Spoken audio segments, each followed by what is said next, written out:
Good evening, everybody. It's a little bit after 7, and we're going to get started. It is October 6th, and Board of Selectmen's meeting. I'd like to call the meeting to order to kind of have an acceptance of the agenda. So moved. Second. Second by Mr. Harris. All in favor? Aye. Aye, it is unanimous.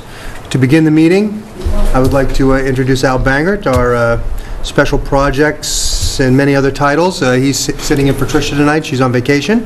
Thank you for coming in. Yes. And before we get to your report, are there any walk-ins? Big crowd tonight. Anyone in the back? Take a ticket, and the number, we'll call number one. No, there are no walk-ins tonight. So we will move forward with the report of the town administrator. Great, thank you. First thing I'd like to talk about is the storm we had over the last week and over the weekend.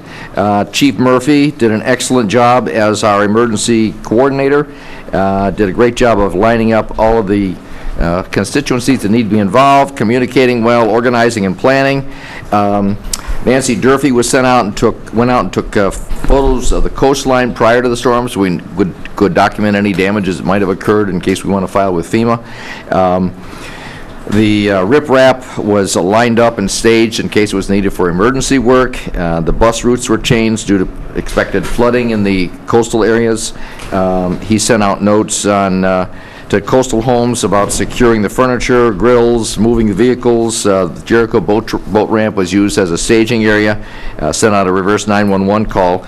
As a result, there was no real damage from the storm. There was no major flooding, no major washover. There was, however, serious damage to a seawall along Oceanside Drive between 4th and 7th. And I'm going to ask the DPW director to speak briefly about that. He took care of it on Monday morning to put some emergency measures in place, but we still have a problem there.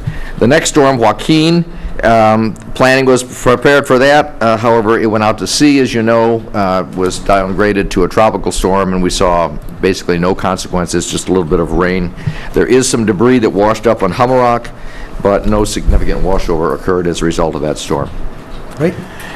Second thing is tomorrow, the public safety complex bids will be in. The clerk of the works will collect those bids. They'll be taken back and opened up, reviewed for compliance with all of our requirements, and then shortly after that we'll find out who the low bidder is, who the responsible low bidder is, and for what price they're willing to build the complex. So 1 second, Al. we should know later this week. How many took out RFPs? I'm sorry, I can't tell you that. All right. Not because it's secret, but because I don't know. Oh, There were, Is Nancy here? Does Nancy know? where's, Just 4? 4. 70 sub-bidders, I thought. yeah, there were, it must have been 100 packages in there, Lorraine, remember? Oh, yeah, So it was packed, but they're, hundreds of packages. like you said, most of them were subcontractors for pieces of it. Third thing I wanted to mention was that there was a meeting with the residents along Country Way on last Tuesday night. 40 residents showed up to review the 75% design phase of the Country Way Trail, sidewalk trail, which will be running along the even-numbered side, or the Masonic Lodge side of Country Way. It's a CPA-funded project that was funded to go from basically First Parish Road to Huey Street, about halfway. The second half will be funded perhaps at a future time. The plan will include crosswalks to both sides of the streets. It'll be granite curbed, 6 feet wide.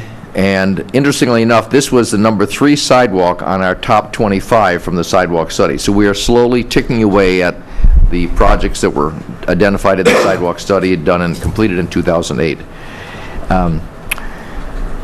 Is that sidewalk going to stay on one side of the street the whole way? Correct. And it will, it's designed so that when we make improvements to the intersection of First Parish and Country Way, it'll fit nicely with that, so we won't have to do any refitting later on. Okay? The next thing I'd like to say is we have a new appointee in town, and I'd like Nancy to introduce him. Right. And thank the board for having us this evening. Our newest appointee is our HR director, Mr. Stephen Saul. Hello. Stephen, how are you? Good evening. how are you? Day 2. Are you still here? So I had been in the private sector most of my career, and then about 10 years ago, I decided to contribute whatever I had learned over the years to the public sector. So I'd spent about 5 years at the Red Cross, and then just last Friday, I was with Boston Children's Hospital. And this opportunity came up, and I said, boy, if I could contribute to the community where I've been, this is my second time around. In between, I was in Atlanta. That's what I'd like to do. So, lucky and honored to be part of this. We're very happy to have it. Did you say you live in Scituate? I do. Oh, great. I lived here from 85 to 92 in Atlanta, then I came back about 4 years ago. Any questions for Steve? No? Welcome. Welcome aboard. Aboard. Thank you. We look Good. forward to working with you. The next item I'd like to mention is that the Cudworth Cremation Garden at the Veterans Cemetery is underway right now. The bid was awarded. We received 4 responses. The low responsible bidder was awarded that project by yourselves, and he has begun construction. Was slowed down naturally by the rain of the last week, but it looks like if the parts that are needed, the vaults that are needed come in as scheduled, that we will be able to open this garden for Veterans Day, which I think would be very appropriate. Great. Excellent. The last thing I'd like to do is ask Kevin Cafferty to give a brief update on what happened with the seawall and on foreshore protection.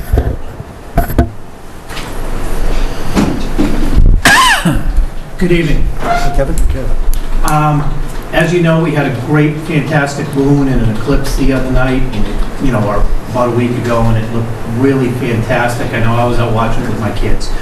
The only problem we had is it created extreme high tides that was affecting some of the coastline, particularly in the area around Oceanside Drive. In the area from, say, 85 to 100, we had an extreme amount of washout from cobble and sand and everything else. Saturday, I got an email from Dave Ball. He was talking to some of the residents. I was in the area, we went right out, looked at it, and we actually had a section of wall where everything had undermined underneath the wall. And we were able to bring the highway department in Sunday morning at low tide and fill it up with gravel. In the meantime, we were out yesterday and cleaned with a couple excavators and reestablished the toe of that particular wall just to hold it up. This is one of the wall sections that's going to be replaced as part of the grant project that will be starting up in the spring. And that's just it. You never can tell where the walls are going to be hit. And talking to some of the residents, they were really surprised that wall would have that effect because of the washout. So we're able to get on it, and it worked out pretty well. And thanks to Dave for letting us know about it. And, in the residents that see things like that and make us aware of it so we can protect the wall. Any questions? It's just where on Oceanside, when you say the numbers, is it between, is it the Goulston property, that span that has no homes? Is that the It's section? actually to the north of the Goulston property, the first 2 and 3 houses in there in that general area. Okay. It was a section that opened up, and there was a large section in that area that lost a lot of cobble and material from the beach itself. The section where we had to get easements? Yes. Yeah, okay. Yep. And the new wall is going to be 2 feet higher, is that correct? The new wall will be 2 feet higher, it'll be deeper, and it'll have a spread footing that'll prevent this. And it also will have a splash pad and drain, so when the water goes over, instead of undermining the base of the wall, it'll go out the drains. Great. Just flow back to the ocean. Slow back to the ocean, exactly. Great. Thank you, And Kevin. then the last thing is congratulations to the transfer station. They were awarded a grant by the DEP. The grant is for $11,650. The grant's awarded on the basis of smart recycling being done by, it's a program by the DEP to reward transfer stations and, I guess, dumps for smart recycling. So our transfer station was recognized as doing a very effective job in mattress recycling, curbside recycling, drop-off equipment, school recycling assistance, all that stuff. So it's one more recognition for the town and the transfer station in particular. Great. Great. Good job. Good job, Yeah, Kevin. Good thanks, job. Kevin. Thank you. Tell the guys Mike down and there, the we appreciate it, yeah. Thank you. Just a couple other dates that are popping up. Thursday night, there's an adaptive building meeting here at 7 o'clock. No, at the Maritime Center at 7 o'clock. John and or I are going to be attending there. Let's see, we've got a movie night for the high school. Our retreat is the 24th. Special town meeting is November 2nd. That'll be at 7 o'clock. And on the 7th is a gala for the library. So mark those on your book. Anybody else have anything on here they want to talk about? Great.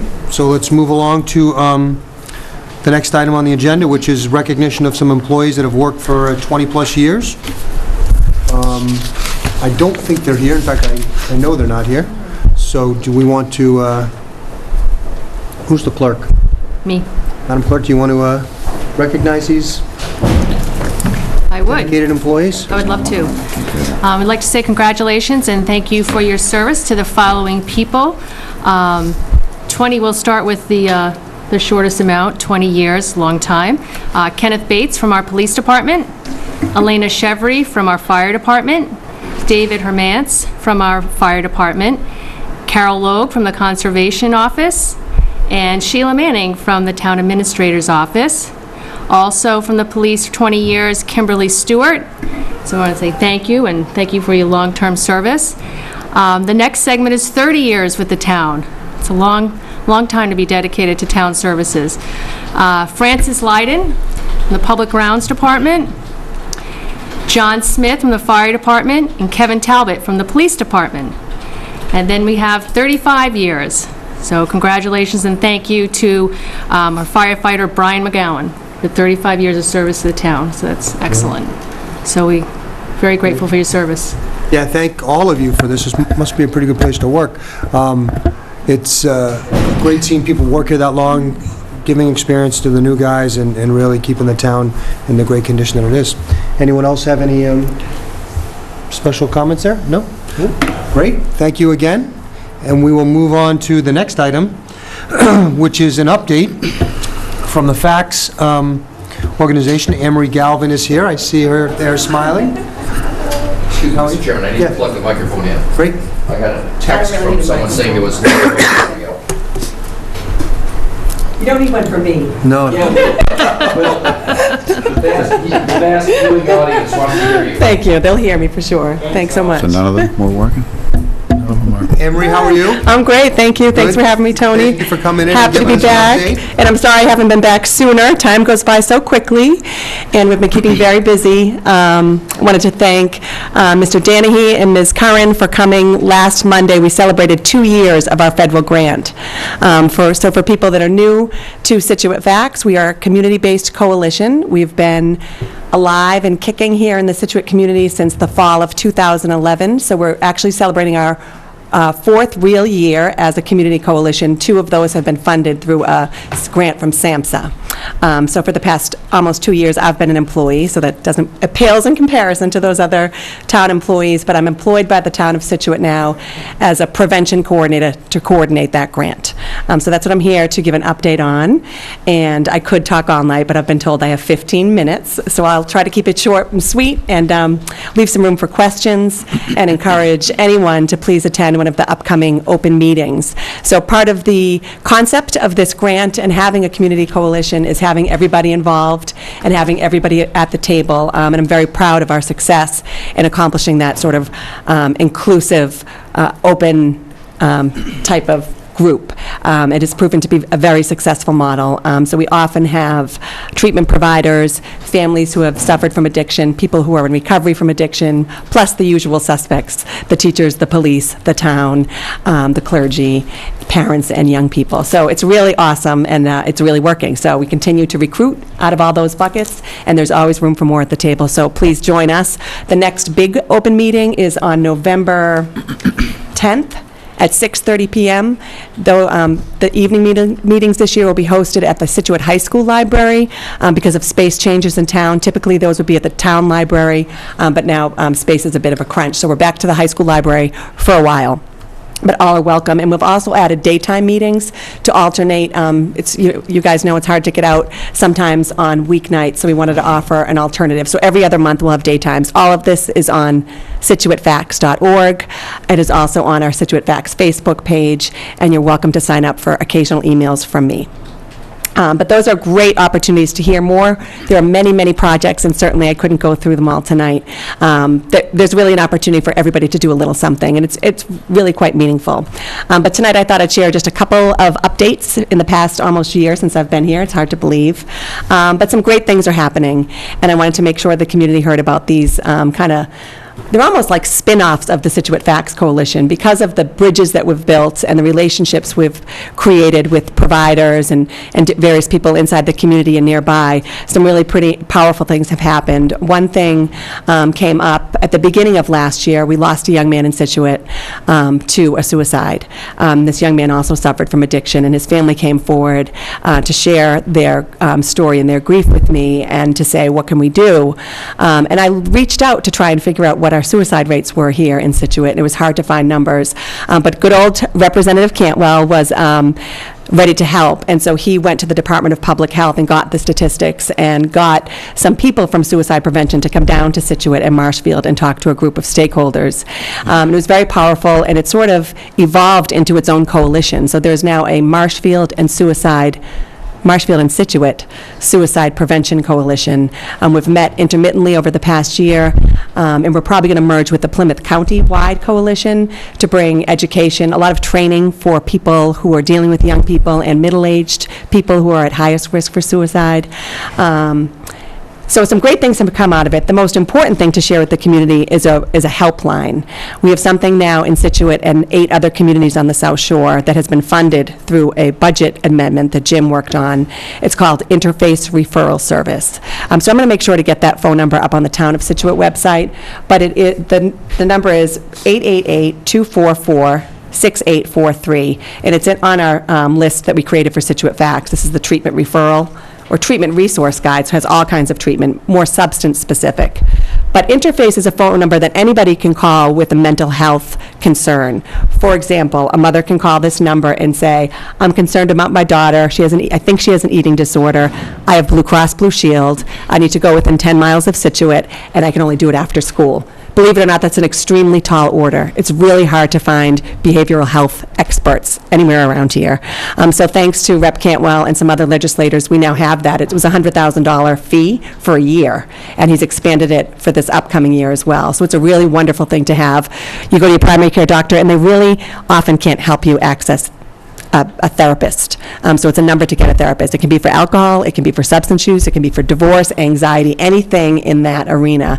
So it's a wonderful thing we've been able to achieve through having a Scituate Facts relationship. So I'm really happy to be able to add that, because people were saying we can't find anybody. Where's the outpatient? And so that's a wonderful thing we can offer a community now. A second thing I wanted to share, so what I do is I bother a lot of people saying, we need more stuff in Scituate, and then eventually they see that we're doing good work and that we'll act upon the services that they will provide us for free, and then when we can demonstrate that goodwill, they're happy to provide for us. One other partner is Gosnell Treatment Centers, which is a very good full continuum substance use treatment center on Cape Cod. The primary place is on Cape Cod. They have some other outpatient centers in Massachusetts as well. And they're really forward-thinking and provide very good care. So I've been working with them for over a year and telling them that there's nothing up here and there's nothing outpatient. What do you do before you're in, when we're talking prior to we get to the heroin, which I call like stage 4 addiction? What can we do sooner to help people? There's nothing up here. We're waiting for detox. And also that families are in crisis, that there's not enough support for families even once they start the treatment process. So ultimately, they listened, and last May, they offered to establish a free family support meeting. And we now host that, thanks to Patricia and the town letting us host that in the Scituate Senior Center. So every Sunday at 11 a.m., we have a free meeting in Scituate. It's open to all towns. It's a closed meeting for people who are dealing with it at any stage. It can be siblings, parents, spouses, and it is peer-led. So they support one another, what they're going through, but it's also facilitated by a wonderful person named Holly Carroll from Gosnell. So they donate that professional to us, and we refer people to that very heavily. So this is a flyer that's gone out quite a few times, but we'll get that back up on the town website as well. A wonderful thing every Sunday, rain or shine, holiday weekend, 11 a.m. at the Scituate Senior Center at 27 Brook Street. So I'm really psyched we have that as well. And because that relationship has been going so well, we continue to build the trust with them, and they've been a wonderful partner for us to be able to refer clients. So people that need detox treatment or inpatient treatment, we have a bridge with them now, which is a really awesome thing. So when it came time this past May, when the Scituate Police finally started carrying naloxone, the CEO of Gosnold called me and said, "Do you guys want some free naloxone? Do you want to ask your police chief?" I said, "I don't need to ask him. The answer is yes, we'll take it." And they donated the Evzio kits, which is instead of the spray Narcan, it's like an EpiPen auto injector that talks to you. Literally, it's a one-time use. You open it. I should have brought one. You open it up, and it says, "Place on left thigh," and then it counts down while you administer the one-time injector. And so the Scituate Police got those for free, saving probably about $5,000, and they've used them 3 times, to my knowledge, so far, to save lives.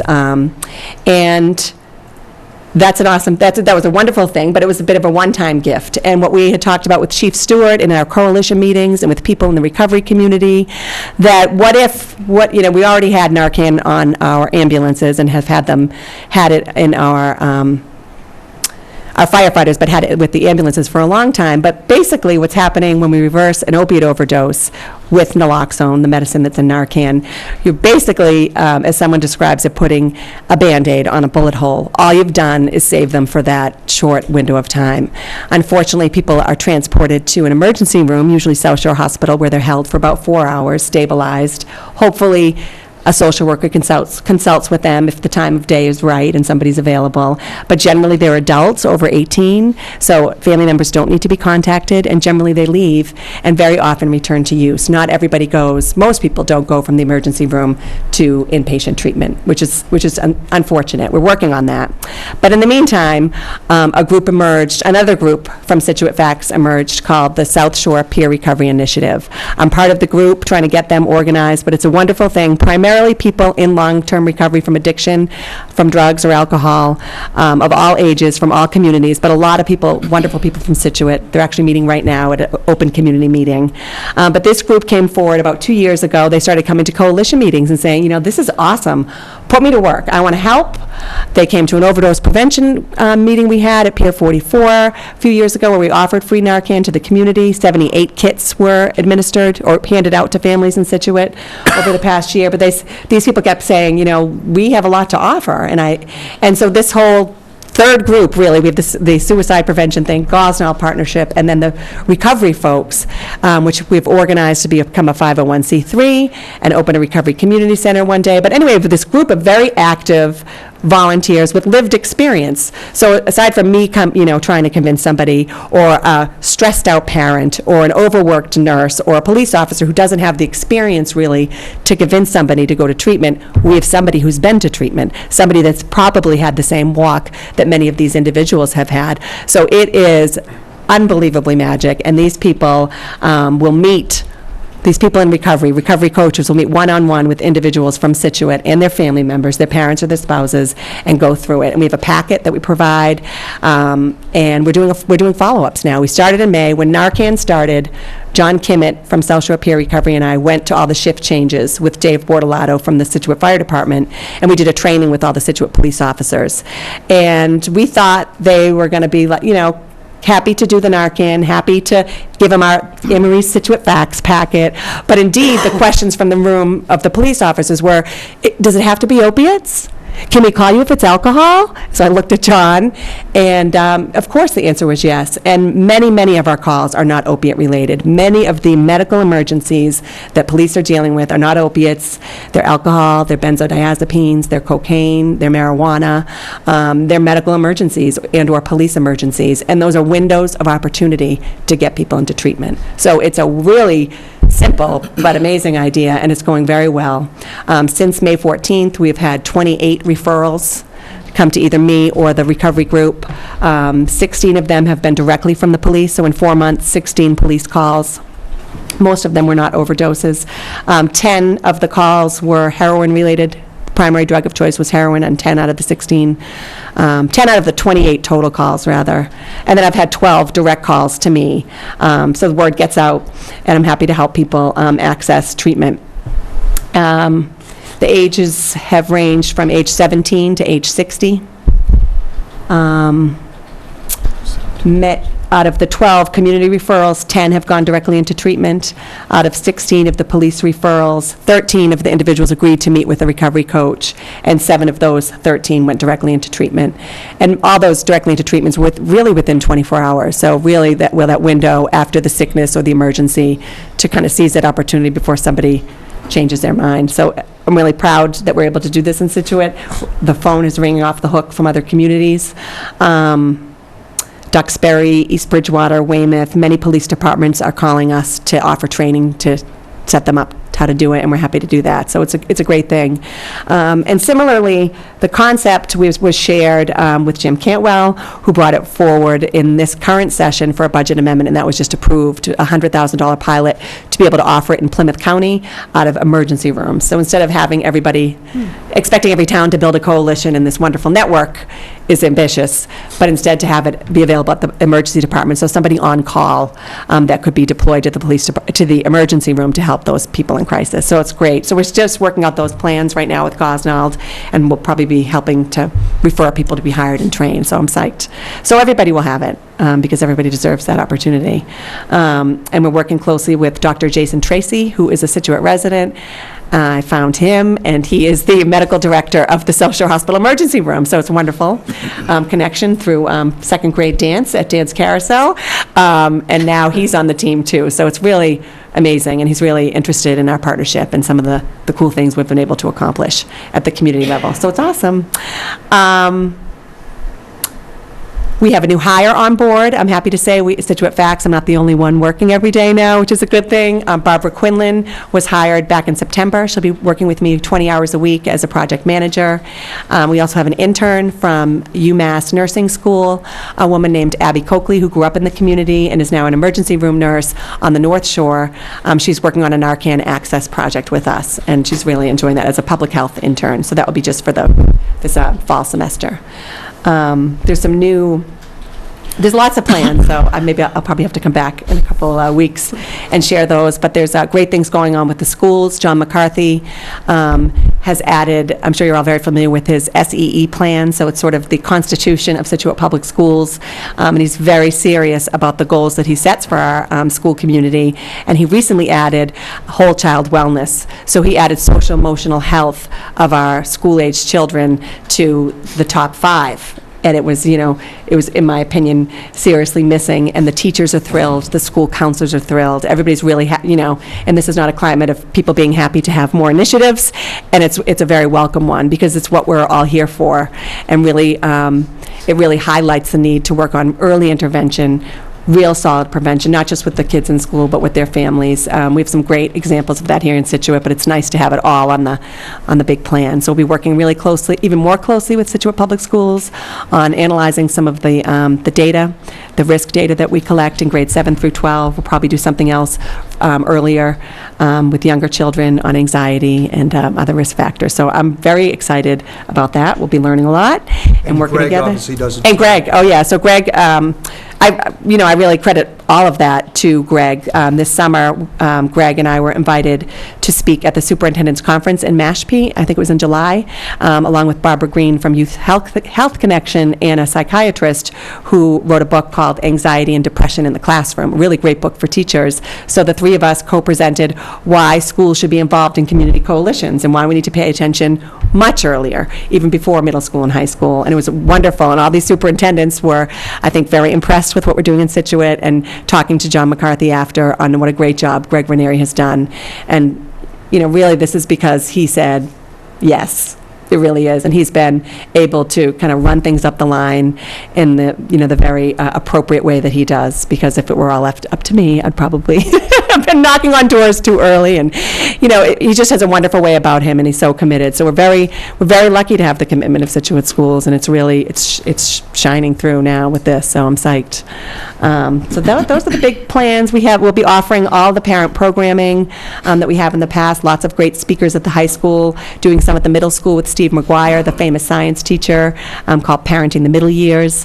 We'll be offering Guiding Good Choices for parents of 9 to 15-year-olds, which is an awesome workshop. It's a 4-part workshop, and many other things. So check us out on Facebook.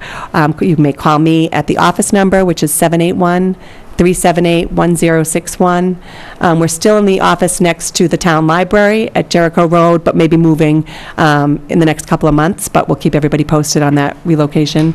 But it's going wonderful. I thank you guys so much for your support. I'm really, I've got the best job in town, I think, so thank you. Questions? you. Yeah, it's awesome. I'll let everyone say ask questions or what have you, but one thing is you mentioned the school, some interesting statistics in your slideshow here is that binge drinking is down 10% in the last couple of years.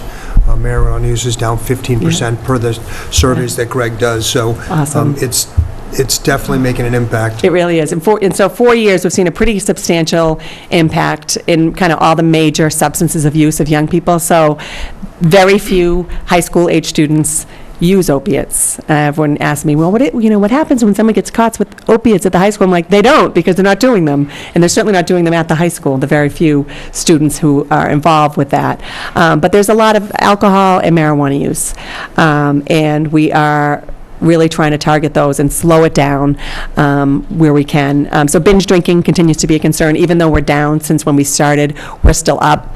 We're above the state average and the national average for binge drinking. It's 26% of high school students. So that'll be a real big focus this year, as well as marijuana, with medical marijuana and everything in the area. Yeah. Marty, any questions for me? No, just excellent job. And I just, there was one thing, and maybe you can't answer it, but the pen, it's an interesting... The it's like FZO one that's like an EpiPen? Yeah. Well, because I've heard with the Narcan, when they give somebody the Narcan, they have to kind of be, well, it's basically going off of their high completely, and they get very anxious. It's the same, it's a little bit slower, because it has to go through your blood. Instead of the nasal goes right onto your receptors, it literally goes into your brain. So it's probably better in that respect. It's a little bit, I think it's a little bit slower. Yeah, we haven't really studied it that much, but it's a little bit less of a reaction. But basically, all of it is counteracting the opiates in your body, so you're going to start withdrawing. So it is an ugly and painful experience for the person whose life has been saved. So it's great to have the police there. It's great to have the ambulance there. And then it's really great to be able to zoom right in within minutes or hours to get them on their way. So it's awesome. Yeah. John, Thank you. Yeah, I was just going to say, Emery, thank you, and for Mark, and Greg, rather, I went with Maura on last Monday, and just amazed at the statistics.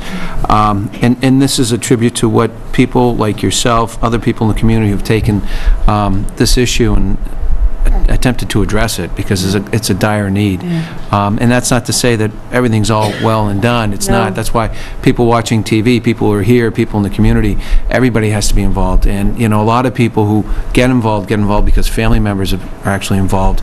And I think it's a community response that has to happen. And we've talked about it. What I think is amazing is that, they were talking about marijuana, and of course people talked about marijuana in the 60s and 70s and 80s. And yet the reality is the marijuana of today has a much more potent response to people. So it's a gateway drug, as is many drugs for a lot of these kids who not necessarily in high school get involved, but they get involved in some form of substance, and then all of a sudden they go down that slippery slope and they end up getting into the opiates and in particular heroin. And let no one, I think we all know, it is a crisis in our community, in our town, South Shore. It's all over. You read the obituaries and you'll find young individual died. In all probability, it wasn't because of some kind of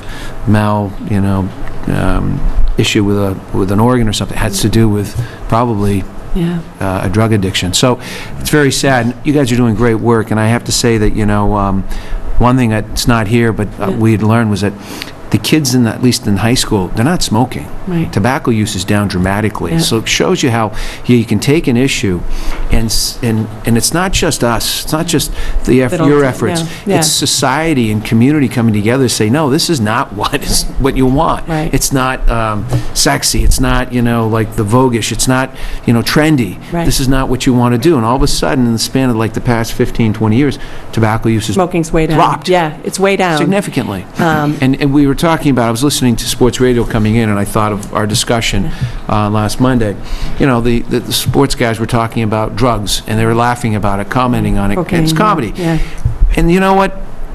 I think of some of the movies from the 80s and the 70s, they talked about drugs. That can't happen. That's the whole culture that has to change. And it's makes a hard. It's hard. I think it did absolutely happen with tobacco because it was from all fronts. So it was the Surgeon General and everybody else, and the black lung, and it was an education. It was we were surrounded by it. So now, I remember it was many years ago now, but one of my children asked me about what did he call it?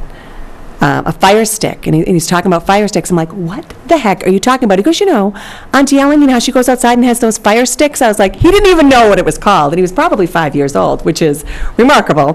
But things have changed in our family and all around him. So that's true, but the culture right now around marijuana in particular is very different, and many smart adults don't think it's a big deal, and there's a lot to That's do the to problem. educate people about it's a big deal on a little adolescent Yeah. brain that hasn't developed. And I it think- does lead to other things, and it does cause permanent damage. So And- that's like the big mountain, but it's, And that's why more and more Tough. people have to be Yeah. involved throughout, Yeah. not just the town Yeah. doing it, not just you, not the Yeah. fire, not the police, community. Yeah, the Every community. segment of Yeah. society. and that's a has hard to- one in Massachusetts because, a lot of people in office aren't going to say anything because they're not going to get elected. A lot of people in public health aren't going to say anything because they legalize medical marijuana. So it's taboo for a lot of reasons, so it's really hard. So we have to do what we can. And then no matter what, help people when they get in trouble. Just make the help more available and make it better. And that's enough to keep us all busy. Thank you for your Well, efforts. thank you. I'm happy to do it. Thank you. Maura, anything I just wanted to add, it was a great day, and Oh, Anne Marie is thank so you. proud of you and Greg, and all the the whole alliances that you formed. What was really most eye-opening to me is that FACTS really is so comprehensive on an overall substance abuse, trajectory, where I think there may be some misperception out there that it's just about opioids. Right. And I'd love to encourage the parents that are out there to reach out and take advantage of your family counseling on Sunday, because, people just came to mind as you were talking, and conversations that we have in the community, their struggles with their kids. How do I tell my daughter, no, she can't go hang out in the harbor? Right. Well, you can. Right. And, to empower parents to be a little bit more strict and on top of their kids so they can, help reduce this. But you've done a great job, and awesome. we're very fortunate to have FACTS here.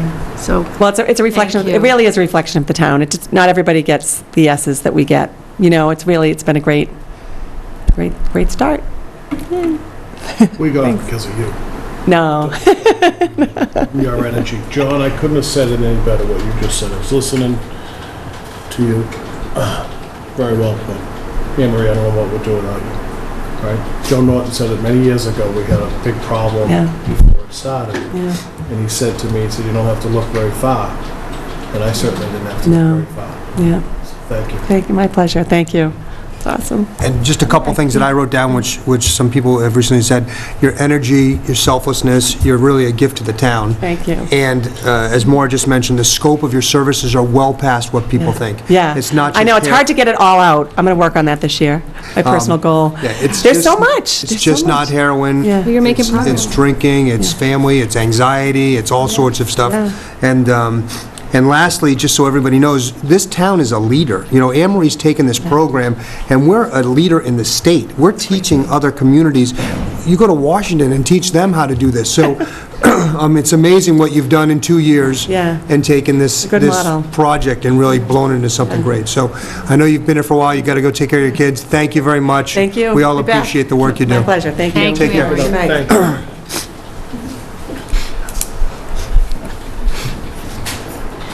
And the biggest accomplishment we just had is we kept her under a half hour. She could have, she has so much passion about this, she could talk for hours, and it's great. The next item that we have tonight is community rating system, a discussion and vote on a CRS program. Hi, Nancy, how are you? I'm good. How are you tonight? Wonderful. Thank you for coming in. Thank you for having me. That was a So- wonderful discussion. Anne Marie is doing amazing work. Hard to follow up that You're conversation. pretty close, I'll tell you that. The national- So, Yeah, so tonight we're here about the National Flood Insurance Program and the community rating system. and the fact that that is it's a volunteer incentive program that the town has been involved in since 1991, and it provides a 10% discount for flood insurance homeowners in the community. And so I'm here today to talk a little bit about some of the activities that we've been involved in as a CRS committee and the PPI committee, or the what we call the Program for Public Information. So this year, we have a cycle visit with the CRS. So every 5 years, the community... Hi, Lorraine, it's all good. Thank you. Somebody's excited about it. So this is our cycle visit year. Every 5 years, we have to validate the work that the community is doing with the CRS program and the National Flood Insurance Program. We have the regional ISO specialist coming, Eugene Coles, on November 4th. And so it is our opportunity to shine. We are currently at a rating 8. We hope to downplay that. So in the community rating system, you really want to go down for a better percentage instead of up. So it would mean 15% if we went down one more rating. So my goal is to stay in the game because we are being reviewed differently. So the past 5 years, we've been actively pursuing the 2007 CRS guidance book that we've been following.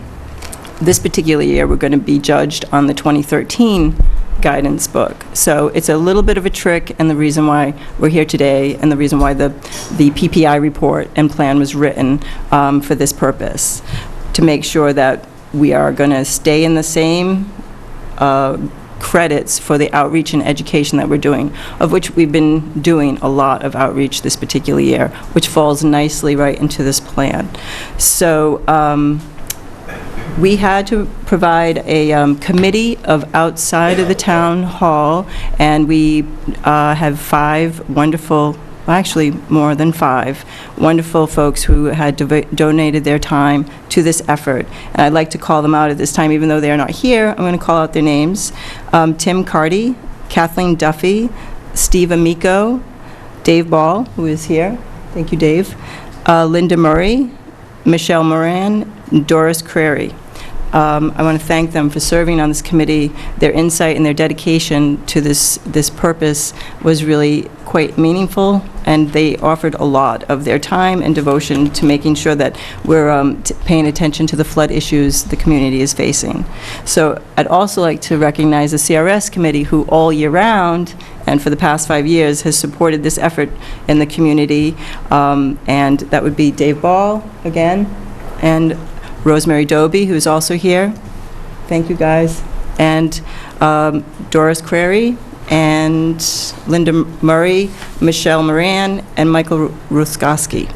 They have been really dedicated and provide a lot of help to me and helping me figure out how CRS works and the kinds of things that the town needs to do in order to stay in this program.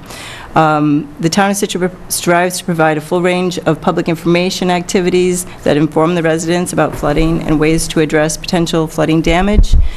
We selected 10 key areas that we thought would resonate with Scituate residents. 6 of them actually are picked by CRS, so we're trying to stay within the parameters of what they're guiding us. So know your flood hazard, insure your property from flooding, protect people from flood hazards, protect your property from the flood hazards, build responsibly, protect natural functions, know your zone, which is a new program that is out through the state. It's an evacuation zone, so we want people to know what zone they're in, so that if the state should determine we need to evacuate, we want to know those residents know that that means them. Debris control, which is a huge issue for the community. When we have a storm event and all of your debris, which is under your home or around your house, ends up in the drainage system, that creates flooding for someone else. So we really want to make sure that people are paying attention to those items. Of course, coastal erosion and our coastal resiliency is so important to the town. So I know in the document I said I had 6 or 5 target audiences, and then I recounted them, there's like 8. So we have lenders and realtors and insurance agents, Chamber of Commerce, severe repetitive loss and repetitive loss property owners, and renters who end up renting in the special flood hazard area, who are unaware of what conditions they could be faced. Beach Association, and the Building Association. So those are our key target audiences that we want to make sure that we're delivering the appropriate messages and often to those different folks in order to make sure that we're getting the word out. All of this helps to provide us with the opportunity to maybe prevent damage and loss of life. And so that's why having a targeted plan that actually guides us in the right direction helps kind of make it more sound, gives us some guidance. So I also would like to thank Bob Vogel, Nancy Holt, Patrick Galvin, and Laura Harbottle for reviewing the plan and helping to make it a very well-rounded and improved document. Even though you are going to need to approve this tonight, there will be a few edits because I was rereading it. I was like, oh, yeah, there's a couple little things in there that need to be fixed. So that's why we're here, is to have this approved so that when the CRS agent comes in November 4th, we have a completed outreach plan and that we followed most of what is in this plan and what we're going to do in the future. So, thank you. Thank you very much, and thank you to all the people that you mentioned, and most importantly, thank you. You're clearly the leader of this effort and in getting it to this point, and we really appreciate your work there. And all the work that all of you do really helps so many hundreds of more people, because their flood insurance, they get the discount on their insurance for the work that you guys do. If you don't do it, then everybody loses that discount. So, Yes, thank you all for the work. Any comments from the board? I just have one question. Sure. Well, since you pointed to me, did you point to me? I did, ma'am. How do you plan to reach out to the residents, your communication plan? Yep, so there's also the website, the Facebook. We've been doing public presentations, a brochure, letters to repetitive loss and severe repetitive loss. So do you target homeowners. Specific residents in the flood zones? We have actually the addresses. Okay. Through the National Flood Insurance Program provides us the addresses, and that's part of, our commitment to the CRS, is to reach out to them and give them the messages that they need in order to, be prepared and improve their conditions. So, Thank you. there's a Important to be lot to it. And proactive, we'll yeah. also be able to use partnerships, outreach efforts as well through this type of a plan. So if Audubon runs a program on natural functions, we also get credit for that. Instead of us having to redo or, reinvent the wheel or try to reproduce what they're doing, we can use what they do as credit through this report by having this plan in place, which is really helpful. Sean? So is that how our number gets reduced, by the being proactive, or is it the amount of loss, that would incur after an event? But no, it's really the first. Preventative. So it's all preventative measures. We, as a town, and it covers almost all the department's energies to try to stay in the CRS program. So right now, almost every department head is running the other way when they see me come down the hall, because we have a lot of work to do before November 4th, and that provides, the DPW has drainage Everyone has reports, building department has the elevation certificates, and all of any new buildings that have been created in the special flood hazard area, planning on the regulations as well as conservation on their regulations, all has to be brought together in a package that I can supply to the ISO specialist when he comes. So would we hope to go, you said we're currently at an 8, Yeah. 7, or 6, or what? We're at an 8, and my real hope is to stay in the game with the changes in the 2 different guidebooks. So Would we be doing good to stay at an 8? Well, it'd be good to stay in 8. It would be better to go down, but my goal is to just at least stay in the game at 8. So with the 2000, all the work we've done in the past 5 years has been based on the 2007 guidance book that they provided for us.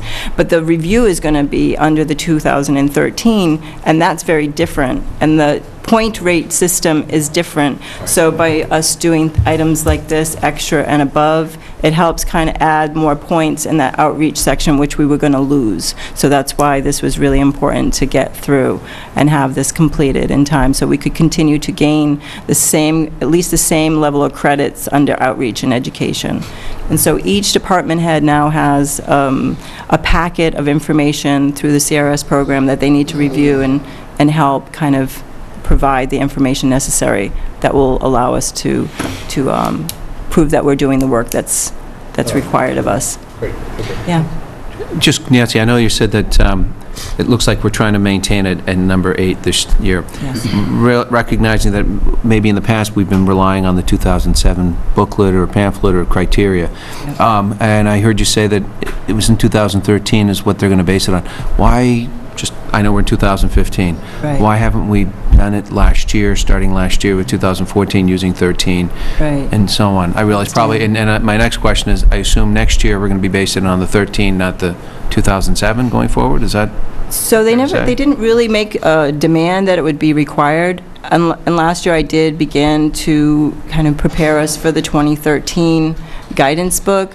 And in order to create more credits for ourselves, the CRS committee and myself decided that we would shoot for the higher goal of the 2013 as well. So that way, if it was possible for us to lower our rate, this is the time to do it.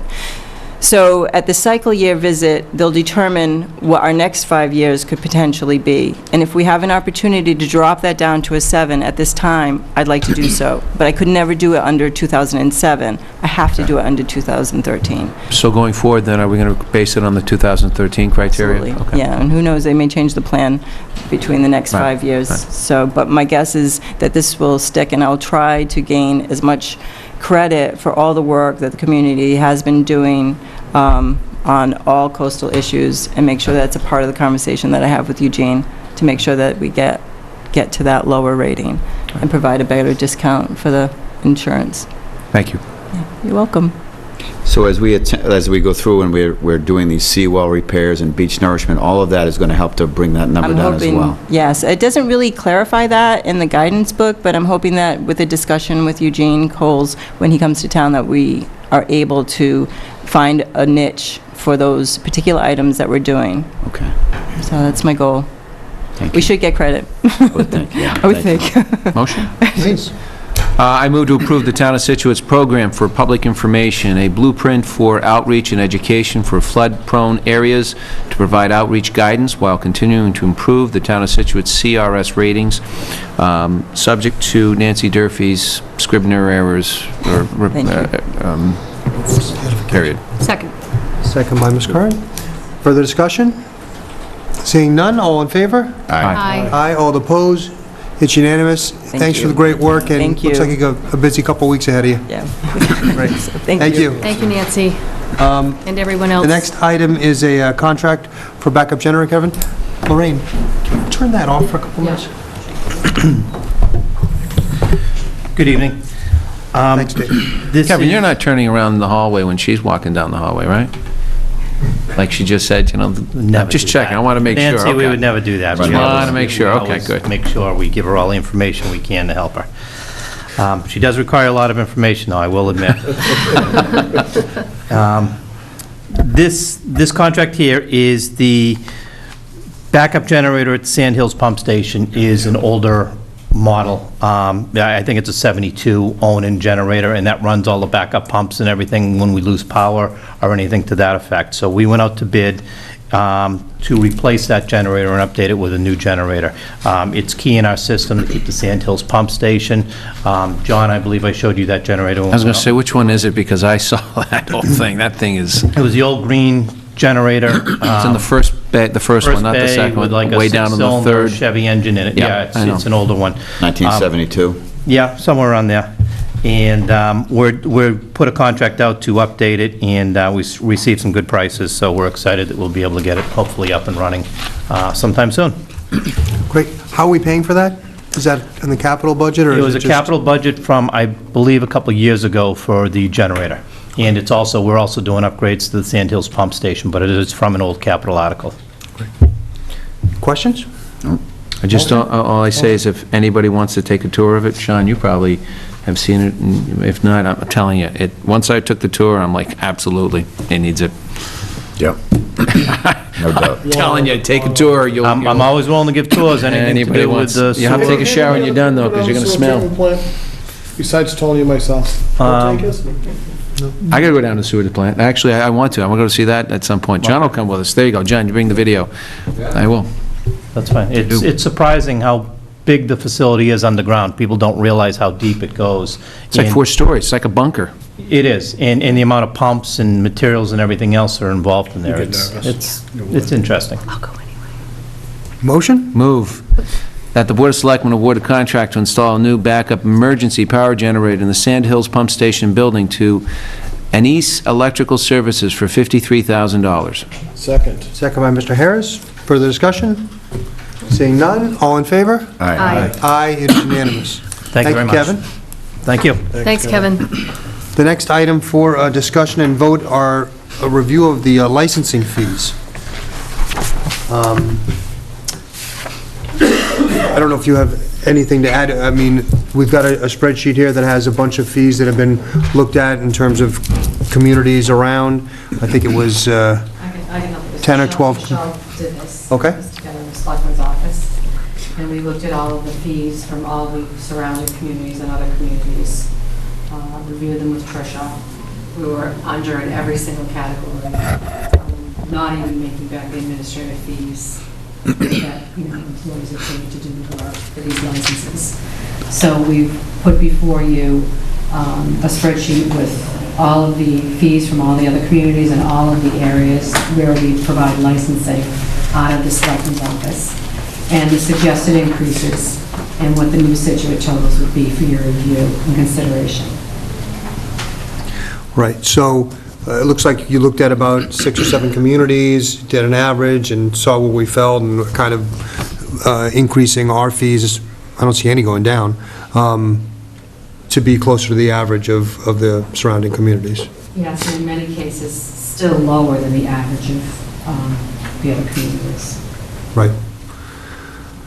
Any discussion before we start? I mean, the most of the fees are associated with commercial activities, alcohol licensing fees, retail, malt and liquor, some common vicular licenses, class 1, 2, and 3. Those are automobile ones, right? John? And for the most part, they're going up somewhere between $25 and $150. So, just on a generic conversation, do we feel that we need to do this? I mean, how much more money is this going to bring to My question. the town? $5,000, $10,000? It's not a significant amount of money. Honestly, we didn't study the benefits. Overall impact, yeah. So, is this something we want to do? Well, I first thought Maura and I were talking about before the meeting started, and I thought, well, geez, just because we're the lowest doesn't really, in my mind, mean we should go up to be in the middle or somewhere, on the upper end. Oh, what Lorraine just said kind of hit home. If, if we're not covering our own costs and, we increase it and we're still in the middle and just break it even, that takes a sting out of it a little bit. I'm not interested in going up on fees just because we're involved, like I said. But, we do have to kind of cover our costs. And we know, just think about how long it takes for all of us to sign all those licenses, let alone all the backup that, your staff and everyone has to do to get ready for it. Sean, you make $33 every 2 or 3 weeks, okay? I know. Well, I'm well paid, I realize that, Tony. Well, Sean, to your point, though, I mean, you look at the common vicular, which goes to every store, anybody who sells something. Normally, we're charging $15. Maybe now they've maybe made it more electronic. It used to be hand-typed.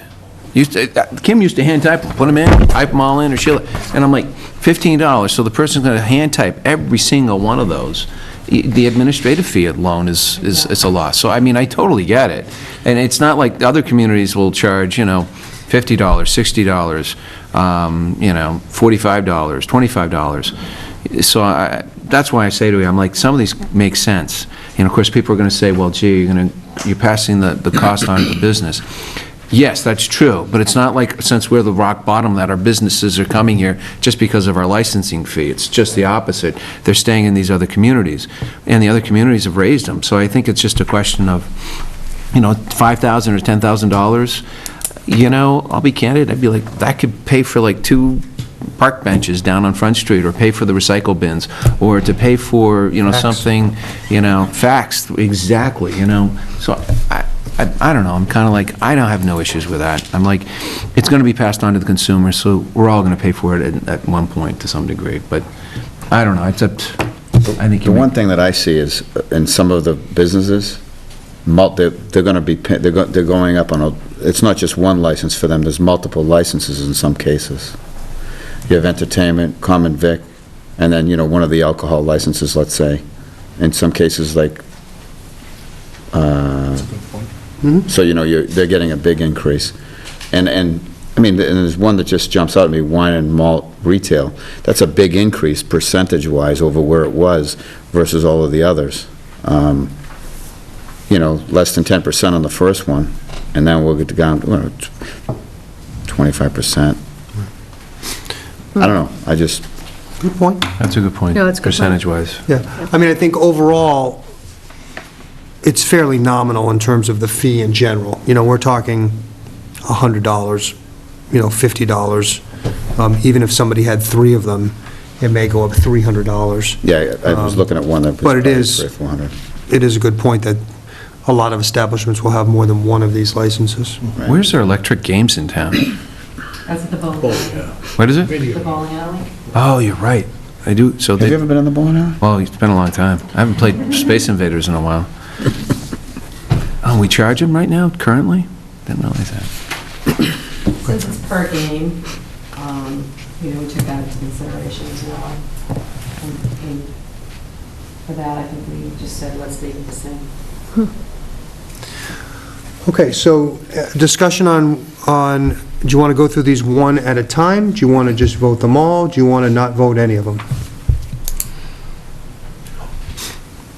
Would it be the end of the world if we waited for one meeting? Wait, one meeting. Let's take a look at it, Because so yeah. many people watching might stop us in the next couple of weeks. Our objective is to do this before the next licensing renewal process, and those letters go out by the end of October. So if you wanted to wait till your next meeting, that's fine. Not that I'm trying to push it off, but just to see, I never thought of what Marty just said, Yeah, well, look at the percentages. Right, no one's going to be happy with the fee going up. They are all commercial-based, so it's not residential taxpayers that are doing it, but but still, it's... I'd be interested, is it easy, how hard is it for you to add sort of a number to how many licenses we have in these different categories? Like, do we have 5 alcohol in holder? I know the answer to that one, but, do you know what I mean? Is that easy for you, Lorraine, or is that? It's an annual process, but we'll do it. How many I'm just licenses in curious each what the category? impact really, what it is. That's a good point. And you want to know how many would be impact more than one? No. No, I think if we just knew we can the figure that out. the Yeah, we basic can. number, we'll have an idea. Just an example, $10 doesn't even include the employee doing that function to process that paperwork. Just to let you, to give you an example. Which one are you Well, talking some about? of those I see, definitely. Entertainment? Yeah. It's almost like the bottom half I don't have a Well, big we're issue very with. low. Yeah. If you look at the average, we're very low. And like Lorraine said, Yeah. even with the increases, we're still below the average on almost all of them. Right. But why don't we postpone this? Can you put it on the agenda for the next meeting? Absolutely, yeah. Okay. Moving on to the next item at 8:10 is a discussion vote for a financial software program, and that is going to be postponed to the next meeting as well. So if you can put that on the agenda for that, Lorraine. And next, we are going to review special town meeting items. So there are a number of these warrant articles we've discussed before that we wanted to talk about again, and others, I think, actually, none of them are for the first time, but the first one is the street acceptance the public way, Kevin Cafferty. There was a street acceptance meeting last week, and I want to thank Maura Curran for sitting in for me. I couldn't make that meeting. And I know you discussed whether we want to put this before town meeting to accept it as a public way. The Street Acceptance Committee voted on it, and they voted in favor of pushing it forward 2-1. Who voted against it? I did. Okay. So can you tell us, either you or Maura, someone give us a quick synopsis of it? Yep, Evangeline Drive is actually laid out right here, and that's the layout of the plan. The planning board allowed some waivers, which included making the street only 20 feet as opposed to 24 feet. There's no granite curbing there. The berm width is limited down from, it should be 1.5 feet, it's down to 1 foot in certain areas. And the total thickness of the asphalt was 5 inches as opposed to 6 inches. So we had problems plowing that road with the narrowness over the course of this past winter, so that is the reason I voted against it. I thought it should be the 24 feet wide as it's supposed to be for a street acceptance road. Is the roadway, is the layout more than 20 inches, or not 20 feet? In other words, is the road the right-of-way that they're beyond the... The right-of-way is wide enough. It's 42 feet, I believe. Okay, I so think it's 42 between the foot right-of-way, you could put a 24-foot roadway in as opposed to 20. Right, but it is a brand-new road, so that was... Is that the one my- off Elm? Yes, yes. So let me ask you this, Kevin. These things that you raised, how come they weren't done? If this road was originally planned to have been given to the town or transferred to the town, conveyed to the town, how come when it was being designed and approved that these things weren't mandated by the appropriate authority? It had gone through the planning board, and it doesn't necessarily mean they can issue waivers, but it doesn't mean the street has to be accepted with those waivers. So it could be a private road. If somebody decided they wanted a dirt road and said that, we wouldn't get involved in that. No, but here they didn't do that. They said they wanted a road, they wanted to put it in, and they did. And With the, excuse me, I can speak to that a little bit, too. With the intention that it was going to be turned over to the town. yeah. Yeah. With the intention, that's why I'm saying, so I'm looking at from the planning board saying, okay, I want to build this, I'm going to turn it over when I sell it all, and they ask for waivers. The length of the road or the width of the road, I'm not justifying it, but 5 inches versus 6 inches, why would they, I'm not blaming you, you're not the planning board, but why would they give a waiver of an inch less? I mean, is there any rationale? I think was one of the reasons because what was the term that they used? It was It's a type of flexible open space Flexible open space project. development. So there was an effort, I believe, on behalf of the developer to reduce the amount of impervious area. Impervious asphalt in the area. Asphalt. So they skirted around the 20. I can see that with 20 feet, 20 feet, Yeah. but 5 inches versus 6 inches, because it's impervious no matter what, it just means it's less asphalt you pay for. I mean, Thickness, yeah. that's all. No, I understand that, but I think that's sort of how they came into, before the planning board with that type of a development. I mean, that's the biggest issue I've had with the fact that if the developer says, look, I want to make it public, here are some waivers, I have major issue with planning board turning around and saying, okay, we're going to grant you these waivers. Because I'm like, if the intent is to make it a public road in the first place, and I know I'm speaking to the choir here, but I'm like, then certain things should be. I can see if they're going to make it smaller, but then they should have put granite curbing in, if they're going to get it smaller. That drives me absolutely nuts, because I understand your concern. Concern is, when the big blade goes down in the future, those Cape Cod berms are going to be plowed into the yards, and then all of a sudden, rainwater is going to go off the street, it's going to go into their property, they're going to call and say, I want a Cape Cod berm, they're going to be in the pecking order, they're going to complain, and they're going to complain to us saying that it's your obligation, it's a town-owned road. And then they get in line and complain about it, but that drives me absolutely crazy, that they're giving waivers when they shouldn't. So is this a fluke? And are we on, because I remember when Steve was here last time, he was told that he was going to get it with these waivers. Are we on the same page now with the planning board that I think this is we're on, what we had a discussion with the town administrator and Laura Harbottle specifically about this, to avoid this in the future. And Because I'll be candid with you, the issue is, I can't say to the planning board, because I've been on the zoning board, I know how you've been on it, and you're kind of new to it, but, that comes from the town, and that's the planner. and the planner should know, these waivers shouldn't be granted, should tell that to the board, and if the board decides to do it in the face of what the planner's saying, then my beef is with the planning board itself. But right now, I'm just irritated, because I'm like, they intended to give it to the town, it was all known that way, which is why, I'm going to vote for it, but I'm not really happy about it, because I think these neighbors are going to be calling us in the future, complaining about the roadway, and they're going to call all of us. And then what are we going to say? We're going to say, well, hey, the town didn't do its job, and they're going to complain to us about it, and then they're going to expect us to fix it. Sorry. That's my 2 cents. Sean?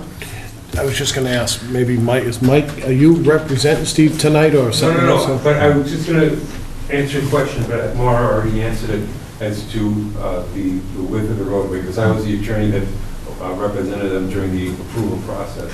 And a lot of the negotiations between the developer and the planning board had to do with reducing impervious area. So because it's important that drains into the reservoir. And that big detention basin that's there, and the drainage apparatus cleans the water before it gets to the reservoir. And the other issue during the course of those negotiations, John, had to do with, there are 2 public access paths on the road to get public access into open space areas that are passive recreation for the town. So, those are just some of the negotiations that went on at the time with the planning board. No, those are good, and I totally respect that. It's just the other things, Mike, that bother me is that, the 6 inches versus 5 inches, and I'm like, and don't get me wrong, I'm not blaming the developer, Steve or Mark, for doing it, because you know what? That's what they asked, and the board, in their discretion, should make a decision on the behalf of the town, because their fiduciary duties to the town should say, no, it's got to be the mandated minimum of 6 inches, period. And you know what, there's nothing wrong with what was approved, it irritates me, because in the future, the road will break down sooner than the norm, and then people are going to complain, that's all. And I think, I did speak to Steve, so everybody knows, Steve called me after the last meeting, and Steve said it was always intended to become a public way from the get-go, so it's not like somebody, said, oh, it's going to be a private way, and then all of a sudden I want to make it public way. He made it known from the beginning, and I respect that. It's just the planning board approving what they did. And I think sometimes the Not the open space, the flexible open space with the detention pond, it's just the other issues. Right. We'll be working with the planning board. I plan on meeting them, one of these days coming up and taking through that subdivision in particular and showing the problems that I have with my plows on maintaining that and also maintaining the berm and everything else to give more education to them to understand what our hardships are at DPW when we're dealing with a street like that. Great. Lorraine, are we voting these tonight, or are we voting these at the next meeting? I'm voting them tonight because we have to post the warrant, Yeah, they have to be voted. October 19th. So if we don't Great. vote them tonight, then we have to have another meeting. Okay. Any other discussions on this one? Just very well put, John. Perfect. Motion? I'll move the Board of Selectmen vote to order the layout of Evangeline Drive as a public way, said way bounded and described in accordance with the description and plan to be filed in the office of the town clerk at least 10 days prior to the special town meeting. Second. Second by Mr. Harris. Further discussion? Seeing none, all those in favor? Aye. Aye. Thank you, Kevin. I'm against I'm it. opposed. Oops. Opposed. Yeah. Mr. Chair. All those against? Aye. Okay. It passed 3-2. Note that Mr. O'Toole and Ms. Curran voted against it. Thank you. The next item for discussion is Torrey's Lane. I don't know, you can be here to answer questions. I don't know if we need a presentation, because we had it before. Answer some Yes. questions. John had brought up some questions last time. Great. I had some answers if you need to. Awesome. So this is the property that abuts a golf course.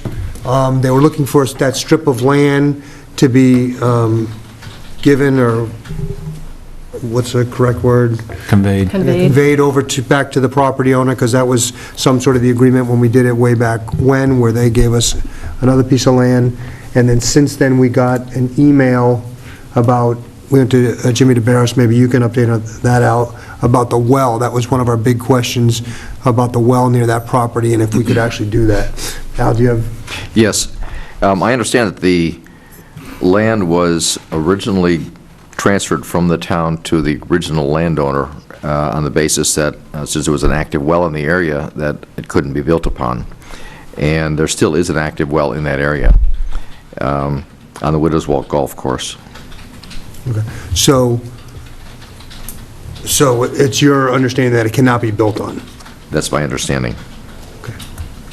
Now, open it up. Any questions? So Mike called me, left a message. I called, did you call me today or did you call me yesterday? I forget, today. So I called him 5 o'clock or thereabouts, because I was trying to find out, I saw the email from Jimmy, and my understanding of the location of the wells and the driving range.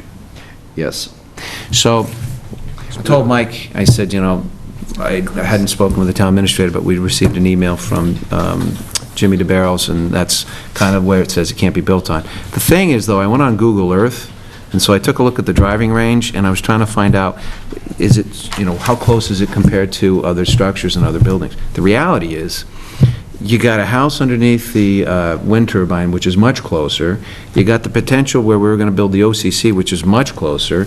You got Kent Village, Fairway Village, which is much closer than this area off of Torrey's Lane. So I'm kind of like, I don't see what the damage would be, other than the restriction that says you're not supposed to build, that we gave it back to them. So I guess the way I see it is, I don't see how that's going to impact the well, because it's farther than these other areas. And I think it's just a question of whether the board wants to rescind or discharge the restriction? Release. Release, I think, the language on it. So I guess I'm looking at it going, we sold the land to them with the restriction. I don't think it impacts the well. I mean, I thought it was going to be right next to the well. The well was going to be right next to it. Then, as a result of the restriction, they did sell a portion of 20,000 square feet. Is that it, Mike? How much was sold to the town? I mean, it was just deeded over to the town. It's almost, it's 18,300. So That's a strip, right? it's a strip. So, I mean, the way I look at it is this. When they came to the zoning board and it was approved just based on that they could build and subdivide the lot pursuant to the zoning bylaws. The restriction did not come into play during that deliberation. It's my understanding. I don't remember it. It's not in the decision, although it did say in the decision, which I think you didn't represent them, Mike, but I think the council did write, subject to other, I'm not sure if water was there, I was reading it. So, I mean, I guess the thought is this. There was a restriction in the title. You're well within your right to say no. The question is whether or not the board wants to.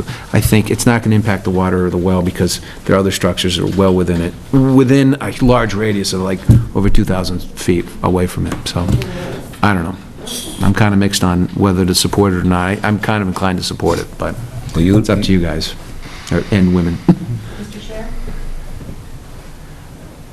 If I can, I believe over there's actually two wells. There's the well that's active in that general area, and there was another well that was deactivated because of high manganese levels that was accessed by this location here.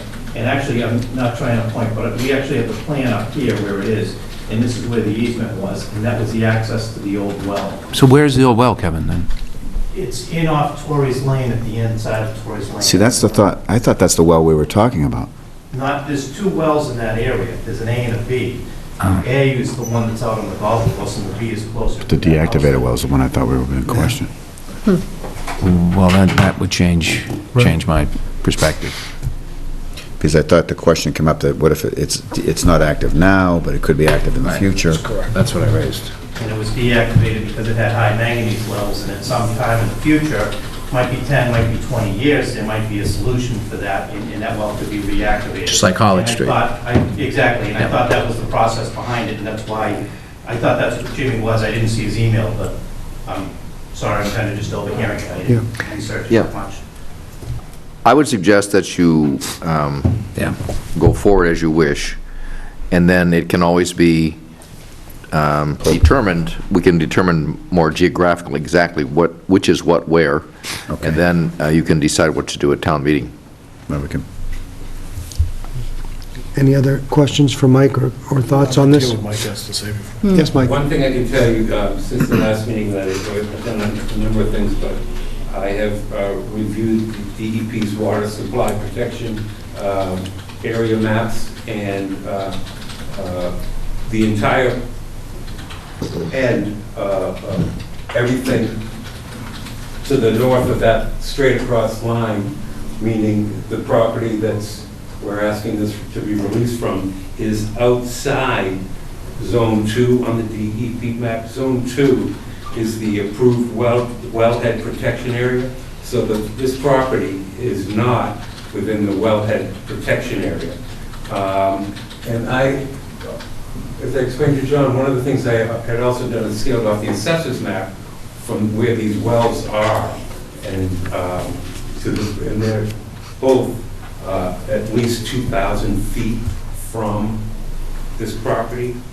And my understanding is that well 18 and well 18B are the ones that are on the golf course. Those are drinking water. They go to the public drinking supply. My understanding is there's a well 5, which is on Kent Street, was taken off the town drinking water supply because of whatever substance was in there that didn't pass muster, and that is the water that is being pumped to irrigate the golf course.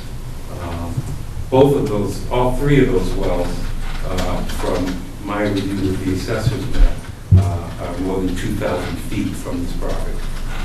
But Kevin just said there's one right off the end of Tory Lane. I'm not aware of that one. And I could be wrong on that. Yeah. I didn't look up the exact well location, but just from what I heard. 18 and 18B are on the town property on the golf course. And well 5, those are the 3 wells that I found that are anywhere near this property, and those, they're all 3 in excess of 2,000 feet.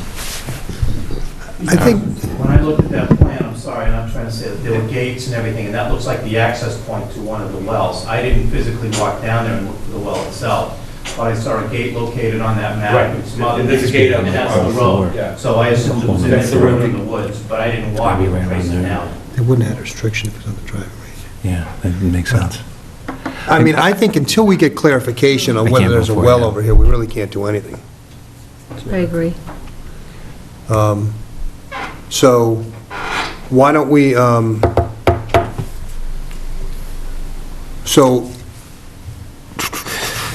if we don't vote it, it won't get on the warrant and it won't get, we'd have to wait till the spring. We do what Al We said, could put it on if we wanted to and then remove it if we get at the town information. meeting. Right. Mike, I think I might be inclined to say we need that information.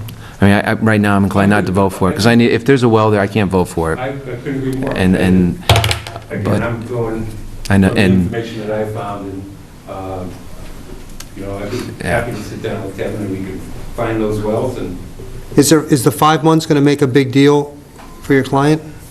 at this point, yes, but at this point, she's been waiting years, 5 months, and over the course of a period of time that she's been working on this is not a long time. Well, do we think we can get clarification on the well positioning by November 2nd? I don't know. the only thing is, I don't want to necessarily All of put a it sudden on say yes, to have a vote for it. and then find out that it's not, Not? That's the only reason. typically we do it the other way.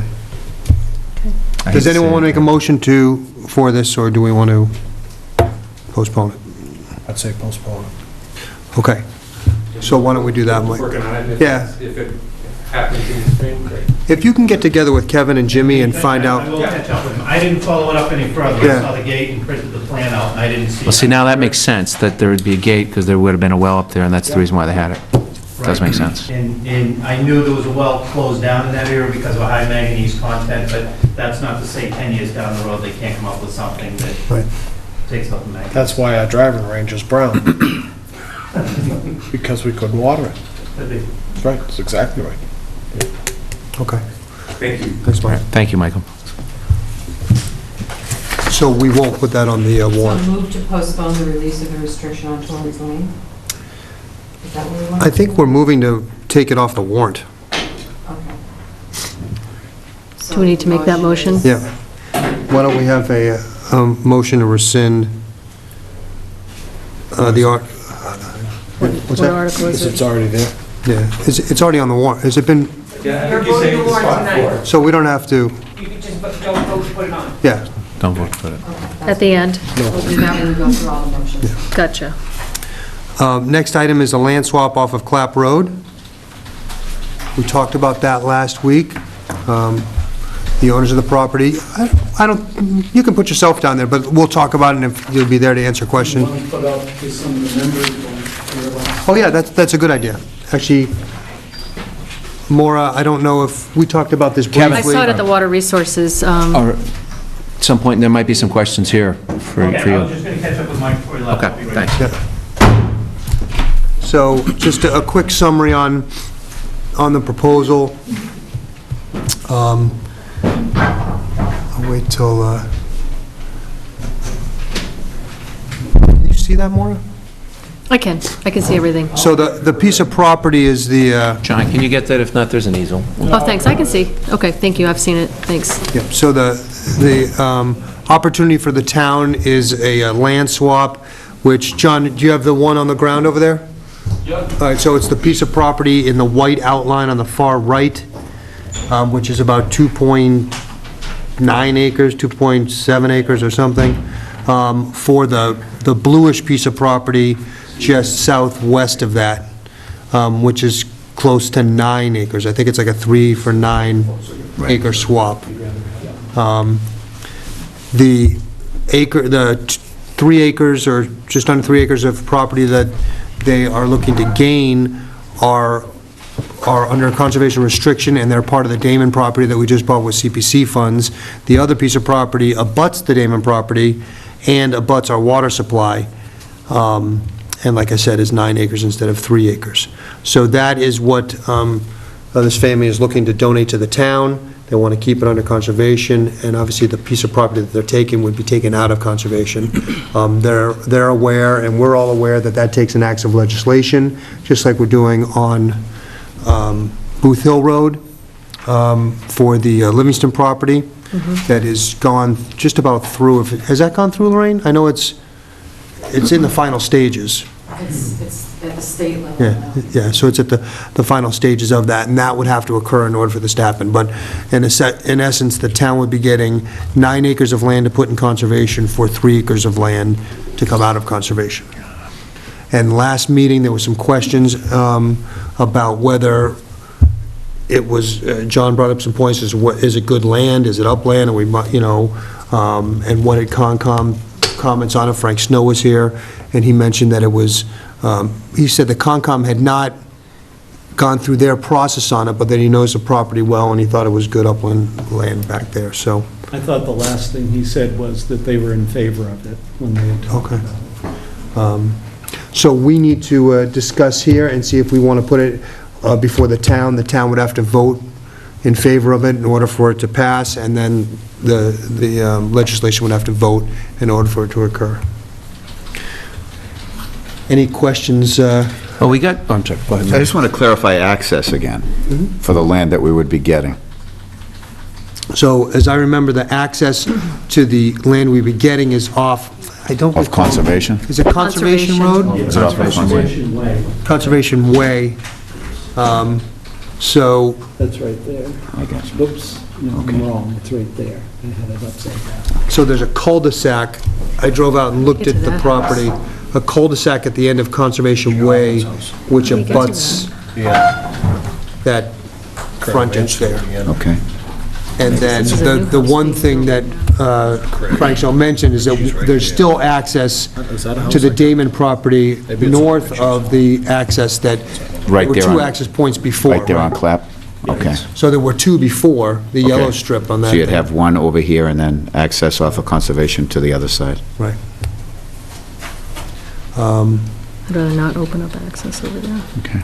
One of the questions that was asked of me last time was the elevation of the land, and I went in to talk with Sean McCarthy, the town engineer's office, and he referred me to the Scituate USGS quad map of 1974.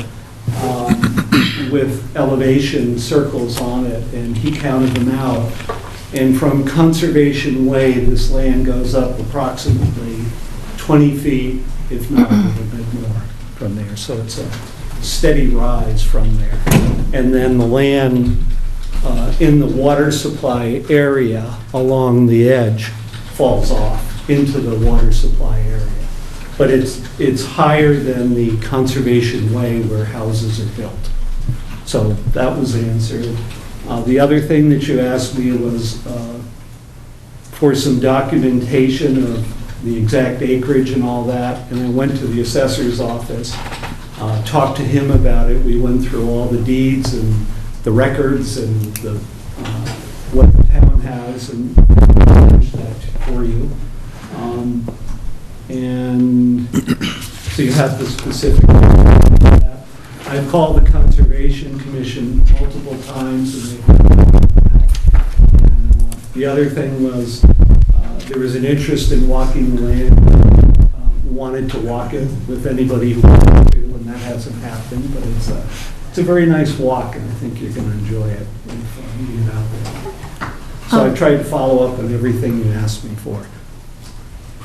It's my understanding that you are on the agenda for tomorrow night's conservation meeting, and they haven't, because I asked Pat when you had said in your email that you hadn't been contacted. I did reach out to Pat. Is Pat here? Yeah, because he said that you were actually on the agenda. So let's make sure you know that. There's a map. So just wanted to... If they have it. Okay, yeah, no, just want to clarify that. I have a Meet on question, Monday? though. Excuse me? Conservation, don't they meet on Monday? No, Wednesdays. Is that new? They used to meet on Mondays. I don't know. We'll go whatever day they have it. I just have a really simple question, because I wasn't here last week. Could you tell me, why do you want to make this swap? Sure. Just really simple? If I could, I have something that I wrote up earlier, and I can give that to you, but I'll just talk about it. We're selling this land. It's under 61A. It's not contiguous, as you can see from your map, to our house lot. My wife and I would like to make things a little bit more manageable. We've owned the land since the 80s. We've never done anything with this land back there, outside of clear the paths and things like that. Our interest now is we are selling the land. And in terms of offering it to the town felt that they wanted the land, but they didn't have the money for it. So the concept of a swap came up, and that the amount of the swap kind of changed over time to where it is now, which we felt was equitable. And this land is adjacent to our house. People walk through there, and our paths are all cleared through our woods. It's about 8.5 acres on that side where we are. And people continually walk through our property, and we'll be having breakfast, and they'll walk out and say hi, and they think they're on the town land. And we would rather not have a parking lot next door to us. One of the reasons why we moved to that area was it's very natural, and we like it that way. And we mow our fields and plant shrubs and things like that, but that's about it. So it would allow us to consolidate where we are, protect the property a little bit for privacy reasons, and it would also ensure that the area next to the water supply goes to the town, which I thought that most of the people in the town were very in favor of, the water resource people and other people from there. It actually more of a land abuts than the Damon Conservation. So does that answer your Thank you. question? Yeah, no, it does. I was just curious. Also, under 61A, we're required to give the town notification if we have an intent to sell, and the town has 60 days to respond to us their intent if they want to purchase that. So that's what we've done in discussions. Great. Can you just give your name and address? I'm sorry, Ann and Jean Dubois, 55 Thomas Clap Road. Thanks. Just for the record. And we were, the other map there was, we were approached many years ago about developing the land by a developer, and they had drawn up that they could put in, I believe it's either 8 or 10 houses in there, and we declined them and told them we were not interested. but we just wanted to show that had elevation studies and all of those things. Since the time, one of the things which you'll note on the acreage and everything, we have contracted Morse Engineering, who has been surveying the property over the past 9 months. And they have gone in and done a detailed survey of it. And that has, I showed that last time. And that will be filed with the Registry of Deeds to very accurately show where the land is. Okay. Yeah, Can I sure. ask a question? Yeah, go ahead. I can't remember if you said it at our last meeting or not. Would you be willing to put a deed restriction on this parcel that you... No, we would not. Okay, on this parcel that we would give you, the 2.92, you would not? No. Okay. I have a problem with this. I gotta be perfectly honest with you, all right? We stood here and took this property from the Damon family. We wanted to put fields up there, and they said absolutely not. They wanted it to stay that natural state. Fine. We do the swap with you, and you probably want to leave it natural, fine, but you sell your home in 5 years and someone else builds a house or 3 houses, because you can do an acre, and Steve Bajorklin can maybe get more than that. So what have we done to Roger Damon and his family? Well, if I could... No, wait a second. I'm sorry. You know, so we convinced the town to, using CPC funds, to take this property, to leave it in its current state. And here, we're kind of undoing part of it. I don't have a problem. Continue the development. Sell it to a developer, Conservation Way. I don't really have a problem with that. There'd be beautiful homes up there, because they're all nice up there now. That's just the way I feel. If you told me you'd do a deed restriction on it and it would be left that way, I'd probably have a different attitude. But aren't we expanding the footprint of the Damon property by threefold? We're taking 3 acres out and putting 9 acres in. The 9 acres are going to have a deed restriction on it. Now, to get to the orange parcel, you have to go down a dead-end road, where Clap Road is a much more well-traveled road. There's still one entrance point. Just one. Yep. That is, there's definitely downsides and upside. The downside is you're losing an entrance point to the Damon property. You still have another one there. You're actually not losing one, you're gaining one on another part of Scituate. When was the last time you went down to Conservation Way? When I went and looked at this property. Like before that? Never. Right. When's the last time? I'm sorry. Just 1 second. So that, I think that's kind of the plus is, do you want 6 more acres of conservation land and lose an entranceway to that property? I just think that's what, we had all the discussions with the Damon family, and that's the way they wanted it. And like I told him at the last meeting, he and Roger, it's too bad they didn't get this all worked out before Roger died, and they'd have it nice and square and all of that. So, just 1 second. We'll open it up to you guys in 2 seconds. So, you think that the Damon owners would not want this larger extension off this side of it? I don't know. I don't think you can ask him to speak for them. Yeah. Great. Actually, Mr. Banger, yes. Thanks. Mr. Chairman, this may be a wonderful project, as you say, a real windfall for the town. But we're on a very short timeline with a number of questions that are open, namely, we would need to see the character of the land before you'd want to recommend to the town that there be a swap. See the what? The character of the land. Okay. If we were to eliminate the frontage that we currently have on Clap Road, which is about 140 feet, we'd now be, the only access to the property will be between 2 residences at number 73 and number 91 in a 40-foot narrow strip of land. So that's a significant difference in character of access to the property.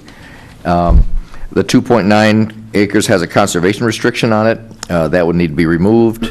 Conservation Commission is the custodian of that. That has to be decided. we may have talked to the conservation agent, but the Conservation Commission is different. They have to vote as a body, just as you do. The Damon land was purchased with state and local CPA funds. Does this limit any flexibility in our ability to trade it away? What were the wishes of the family when they sold the land of the town at below retail costs? You've addressed that issue in conversation here, but should the family be involved in that kind of discussion? Would the land need to be offered to the public for sale or trade through a request for proposals? Can we just simply take one person's request for land and make the swap, or would we need to go through a public offering process as we had? And for instance, when we used the land next to the sewer plant for the mulch pile, we had to go through a public process for the use of that. And then reference was made to this land that we would be acquiring. It's a 61A property, which means that it's had significantly reduced taxes over time. So converting that from non-agricultural use into any other use would require payment of back taxes. I'm not sure the number of years, but I know there's a process by which back taxes have to be rounded up. So these kind of questions are out there, and we're saying that tonight you've got to decide if you want to put this on the warrant versus doing it at the annual town meeting. And that would be the only comments I'd like to make. Okay. So I just, I'm sorry. Yeah, go ahead. Covered a lot of ground. So, Mr. and Mrs. DeWazen, I didn't take the tour because I needed to find out myself whether or not it's up gradient. And we received confirmation the land was up gradient from, somebody sent us an email. I forget, we got it from you, Kevin, or somebody saying that, the land was up gradient. So I trust John. I'm not worried about it. That's my major concern. I pulled this out because I had it at my office, and I had another one that had the GIS behind it, and I don't have it here. But it kind of shows you a lot of, all the land in the West End that we've acquired, which is a really good thing. You begin to see this is another piece to the pie of the West End, and it protects the watershed, because the land abutting it directly to the west is the water supply land area, and that goes into our drinking water. So I think it's a very positive thing. I think the swap in the land in and of itself, almost 9 acres for 3 acres is not a bad deal. Plus, if there's any land north of that between the Damon property and the actual land that you own, which is unsurveyed, you're willing to say that's yours too, if you have any right to it. I like the concept of opening it up to the neighborhood off of Conservation Way. That would be another access. Signage, people could go down there, I'm sure. I know there is, I haven't driven it recently, but I know there was a what do you call it, a cul-de-sac that you could park. Ideally, it'd be nice to be able to have more of an access and parking to kind of, as a trailhead going in. So I'll be candid with you, I'm supportive of it. The only thing I don't have answers to is there an ability to come off Clapp Road? Because it shouldn't be, I can't support it for all of a sudden we're going to take away parking, which I know we will be doing next to your property, but there has to be another point of access off Clapp Road, which there is. I know Mr. Bangert was saying, well, it's only 40 feet. We can see from the plan up there, the road that goes into a development of Evangeline's 20 feet, so I'm not worried about that. But there has to be an ability to be able to have access, because it's another point. To Sean's point, he is right. I'm still smarting over the Damon property as a whole, because I didn't want a restriction, because we have a desperate need for fields, and this land was pretty flat. It is flat. Would have been a great area for recreation, both conservation from, hiking and preserving of trees, as well as all the kids being able to use, and adults, fields, which we're still searching for. So I'm still angry about that whole thing, but I do think, Sean's point is valid, that, we bought it with CPC funds. Is that going to create problems? These are just questions I definitely need to have answers for. So here's what my feeling on it. I don't know where anybody else is. I'm supportive of it. I feel like we are rushing to get it at the special. I'm more inclined to say if we can get some of these things done, I would be happy to stand up at town meeting annual, if they go the way that we're anticipating, to support it and tell everybody the reason why they should support it. It's a no-brainer. But I feel like at this point, it's just, we still have more questions to vet it out. I know your fear is get it done now, but I'm inclined to say, just give us more time. I'd be inclined to say, with some of these things getting it done, it'd be better, because now conservation's meeting tomorrow. I don't know what they're going to vote. What if they say no? We're saying yes. Now we have a conflict. It's better to have the entire board and the town boards behind you to say, yes, this is a no-brainer, than it is to go to special town meeting in November and say, well, Conservation says no, the Board of Selectmen split because they're 3-2. Our, what do you call it, advisory's going to chime in, and they're going to probably take a different thing. It's a lot easier to have everybody say, it's a no-brainer, folks, vote for it. So I'm just giving you that piece right now, because I think, that would be the smarter way to approach it. But those are my 2 cents. Excuse me, a lot of questions have been raised that have been asked of me, and I've not been allowed to answer them. You'll be able to answer them in a second. We're just going to go quickly down the board, and then I'll come to you. You can't get upset, because this is why we're asking questions, okay? And you'll have plenty of time. Did you have anything? My concern is the family, is Damon. So, I mean, I didn't really think about it until Sean said it, but one of the important things to me is, would they be on board with knowing that they are getting, obviously added to what we have from them, that obviously we'd be getting a lot more. Would they be okay with that part of it going away? That would be a big question. Or would they not? Anything to say? Jamie, would you like to go first? Yeah. Yes, there were several questions raised going back to your comments. Under Chapter 61A, as far as back taxes, according to the town assessor, if it's for like use, there are no back taxes, because the state of the land is not changing. It is going from open space land into open space land, and specifically under 61A, the use requirements are fully met. So the town assessor felt that there was no problem there whatsoever. That's for the 2.9 acres? That's for the all of our acreage. The 8.9. And we would put the 2.9 into 61A when we receive it. It would be contiguous and it would stay part of that. So that's answering the question that was raised before. As far as the size of the parking area, the proposed parking area fits, I think it's approximately 21 feet. And in an overlay, we put it over the other entrance, and it fits perfectly as far as that. So that would still fit on the other section from there. So you're saying about the parking that was going to go on the yellow piece next to your property? Right. Okay. It fully fits, and the other area allows more than ample room around it, and there is a lot more room on each side of it. As far as the Damon swap, the Damon property, half of that property was swapped between Roger and I. Roger and I walked the land. I knew Roger very well. His family was not aware that when they went to sell the land to the town, there was a problem because it wasn't one parcel, there were 3 pieces. And one of the pieces was land that we traded with Roger, and they never knew about that. And so Roger and I did a lot of trading so that he could have a tree farm. And the entrance that you're proposing trading to me is the only place the trees are planted on that area, right where they want to put the parking lot, which I find kind of amusing. So in terms of how the land's being used and things like that, it's they'll be cutting down a tree farm portion of it and putting up a parking lot there. And as far as the other land that we traded with Roger, that helped to make all of his land contiguous, so this whole thing was possible.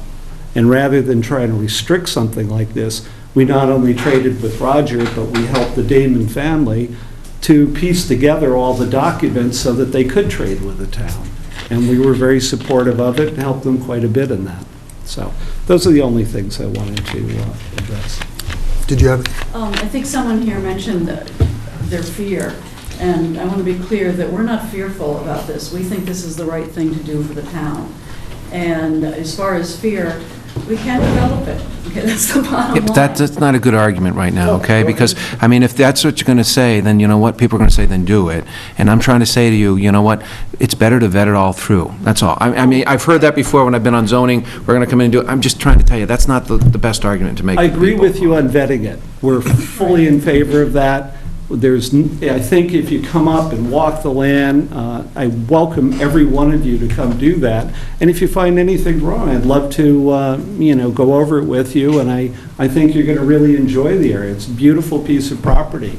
As far as I know, nothing has ever been done on it since the 1600s when the Merritt family purchased it. Where were you when all these discussions were going on about buying, taking this property from the David family? I tried addressing it, and I was completely shut out of it, because my main contact was with Roger Damon and Billy Damon, and when this whole process was happening, we were not included in it as a land abutter. Rogers passed away for a When it number of moved over years. to the Maxwell Trust, basically, Sean. All right, Okay, okay, because so- Frank was very instrumental in saying this is where the parking lot would be, and this is wonderful, and, Frank We were was... never consulted, and we were told that if a parking lot was built, that we would be consulted on that. Another piece that we have a deed for, we believe it's next to the Crosby Farm, between those two areas. It's about 5 acres. We have not surveyed it, I will say that, but if it goes through, we would be giving those deeds over to the town to finalize as far as that. But we were not privy to any of the discussions. We were not included. We requested to be included in it, and I can't speak to why we weren't. And we did go to the conservation meetings when they were being held, in terms of the original proposal. There were a lot of meetings, a lot of discussions. Right. And I don't remember you even seeing you here. If I stood up and specifically stated for the record that I was very interested where the parking would go. I was interested in the Because we were land. butters. Yeah, We were right. butters, I'm and just they surprised. assured us that we would be contacted, and that did not happen. So as far as due diligence, we pushed very hard, and at a certain point, that I've tried to do everything that you asked me to do so far. And I understand you have to do due diligence. I think you're doing a great job. So I'm not annoyed about that. So you said, I asked about a deed restriction, you said no, thank you for being honest, but you said you were gonna put it in a 61A. Yes. So that's a little bit of insurance. Right. That if you sell the property in a few years, well, hear me out, Nancy, here. If he sells it in a few years to a Steve Bajorklin and he wants to build, then back taxes have to be paid. Did you hear him earlier, if it's like kind, is what he said, that he's not on the hook for the taxes? I'm not sure that it is an N61A already, What is it? Which? the 2.9 acres. I mean, there's just lots of questions that we're all... And trying to, that's the way I feel, but, it does give me make me feel a little That better. acreage is in conservation land, the 2.9.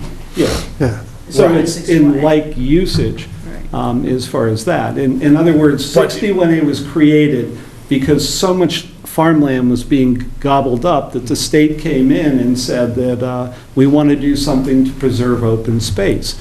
And we took a look at it. I bought the property before we were married in 1978, and, we had no intention of developing it. And one of the reasons why we added more property later on is the Merritts, who owned it, bought the original property in British pounds sterling, and it had stayed in their family. And when they saw that we were going to care for the land, not rip the house down and develop it, they sold us all the additional property. And that was in the 80s. And you can see how much we've developed it since then. Nothing. So, that might... I, for one, would have to hear that from town council. I've never thought of that. I sat on this board when a resident on Border Street took his property out of a 61A to develop it, paid the back taxes, but I haven't heard what you just said, that, maybe you aren't not on the hook for paying the back taxes if you kept it in conservation. If you talk to the town assessor... The assessor's office confirmed that with us. Right. I, for one, would have to see Well, something. the whole goal of this legislation, there's 61, 61A, 61B, and 61R, I believe. R is recreational. Another one is Rogers Land, used to be for a tree farm. Right. But when they conveyed the land over to the town and sold it, you never paid back taxes on that. and it went out of 61A. So, but it went out for a similar open space use, and that's why you never paid back taxes. Well, we wouldn't pay ourselves, but that's, yeah. Any other questions? So, yes? Well, I was just going to give you an update. I'm Pat Gallivan, the Conservation Agent. I was just going to give you an update where we are in conservation on this. Sure. Tomorrow, we had planned to have just an informal discussion. We don't know anything about this proposed project, the commission members. I think Frank Snow may have spoken to you about this. We know a lot about the Damon property, but you haven't been before the commission. So we were hoping that you would come in, tell us a little bit about what your plans. Today, we heard some of the concerns, and we figured before we give you a time for this meeting, I need to run it by the town administrator and then schedule a time, an informal. We have 20 hearings tomorrow night, so we're trying to fit you in, and, it's only been in the last few days that we've been hearing that you're interested in having the commission move on this. We're in no way ready to have any kind of vote on this. I asked Frank to be on this approximately 9 months ago. I've called repeatedly, and nobody's ever called me back. So when you ask why I didn't try to do this before, I would love to, we would love to come in and talk to you about it. Yeah. Okay, well, here's my assessment.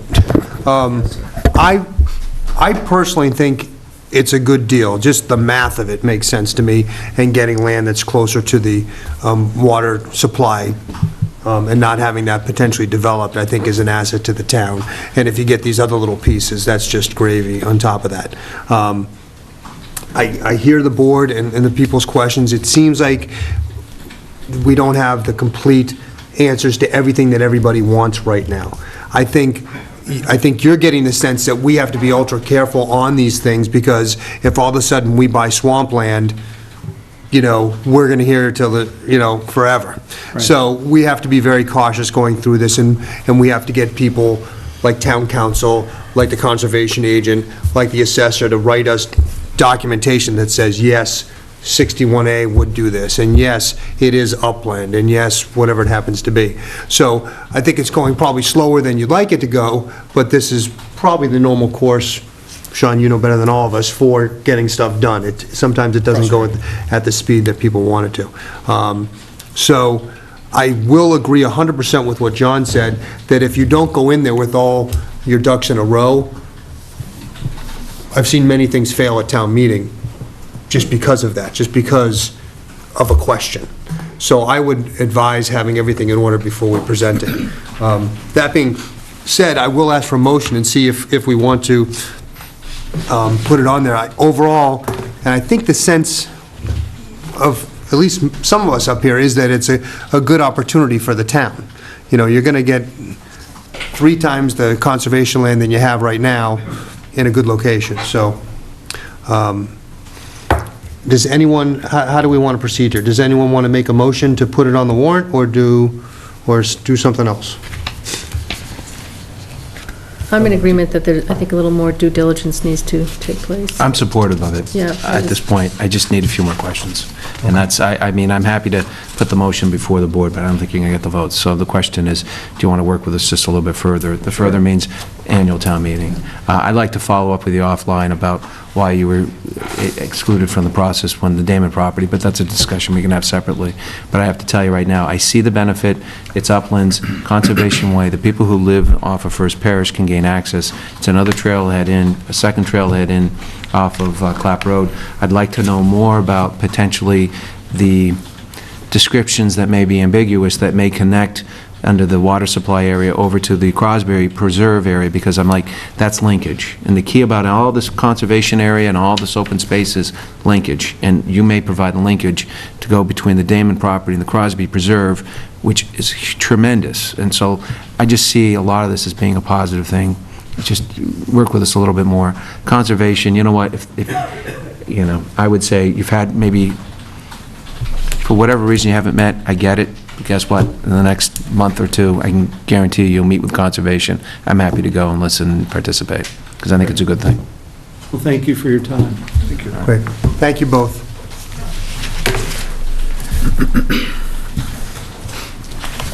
So the next item that we're going to discuss is Okay, thank you.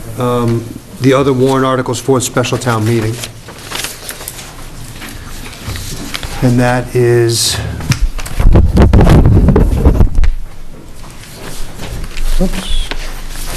so, do you want us to, I mean, we've all read them. Yep. Why don't we go through them, and if we need to, I'll kind of just give a synopsis of what it is, and we can vote to put it on. Nancy, is that, and then if we need to go into any of them in further detail, we can do that along the way. So, Article 1 is just a report from the town boards and committees. Anyone have a problem with that? So, vote in favor. Do we do it individually, or do it all? Okay. Move Article 1. Move Article 1. As written. Second. Second by Mr. Harris, all in favor? Aye. Aye, 5-0. Number 2 is budget reconciliation. So this is moving $740,000 from, look at, most of it is enterprise funds. It's 815. Where are you seeing 740? Paper ones. Look at the paper one's the most Thank you. updated one, I think, Tony. So 815, basically between different line items in the budget to cover shortfalls in debt service, police, IT, and what have you. Move Article 2. Second. Second by Mr. Harris, all in favor? Aye. Aye, that is unanimous. Number 3 is storm mitigation cost of $1.15 million, and this is really just refilling the stabilization fund that we took for the storm we had last winter. Right. I'll move Article 3 as written. Second. Second by Mr. O'Toole, all in favor? Aye. Aye, that's unanimous.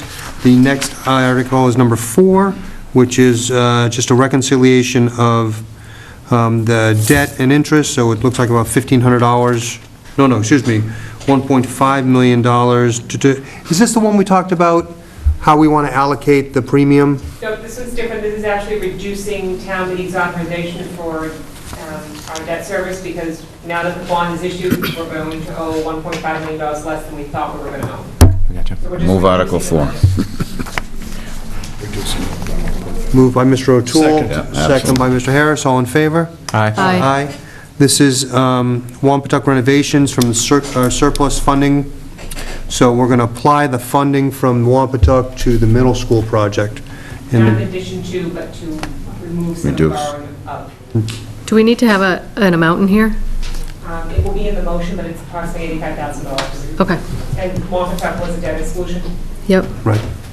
That was from the windows and doors and so forth, wasn't it? Heating Yeah. system? It predates me, but. Yeah, that's what it was. Yeah, windows and Yeah. doors. Things, Yeah. Yep. Motion? Move support Article 5 as written. Second. Second by Mr. Danny, all in favor? Aye. Aye. Number 6 is, The one you were thinking of. this is the one I was thinking of, where how we're going to allocate the premium from the bond, and we voted to reduce the debt, to put it back into the debt. When the bond was issued, we did an immediate pay down by $5 million, and this is just ratifying what happened in June. Okay. Move Article 6. Second. Second by Mr. Harris, all in favor? Aye. Aye, it's unanimous. Article 7 is water stabilization fund, so we're allocating $250,000 towards the Water. bond for the pipe replacement. Correct. So you increased the rate to 19%, which is a little over $500,000 in increased revenues. Some of it's being applied in Article 2 to the increased debt service because we borrowed from Phase 2, and the rest of it's going to be captured and put into the stabilization fund to apply towards that debt service later date. Okay. Move Article 7. Second. As written. Second by Mr. O'Toole, all in favor? Aye. Aye. This is Article number 8, which is similar to Article number 6, I believe. Exactly. And it's the one we're doing for the water. First one was for the school, for the library, For the three, for the school, middle, public safety. All three of them. Public safety and library. and this one is for the water project. That was done at the time the bond was issued because they were debt exclusions, we could do it. This is, because it was enterprise, we couldn't handle it the same way. And again, we're just paying down the debt with the money. Reducing the amount. Reducing the amount we're borrowing for Phase 3. Move Article 8. Second. Second by Mr. Harris, all in favor? Aye. Okay, now we're on number 9, which is acceptance of the loan for the seawall repair on Oceanside Drive. So if we Director Cappy, excuse me for interrupting, Chairman, you can just tell me. Nope, go right ahead. Anytime. DPW Director Kevin Cappy submitted 2 applications to the Seawall Dam Repair Fund. We are still waiting to hear if we were successful on either application. We hope to hear later this month. So we have an article in there.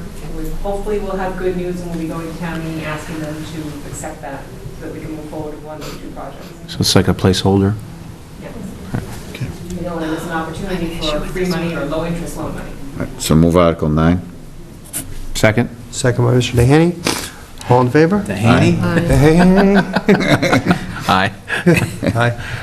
Aye. Unanimous, 5-0. Number 10 is rescission of CPC funds for the girls' softball field.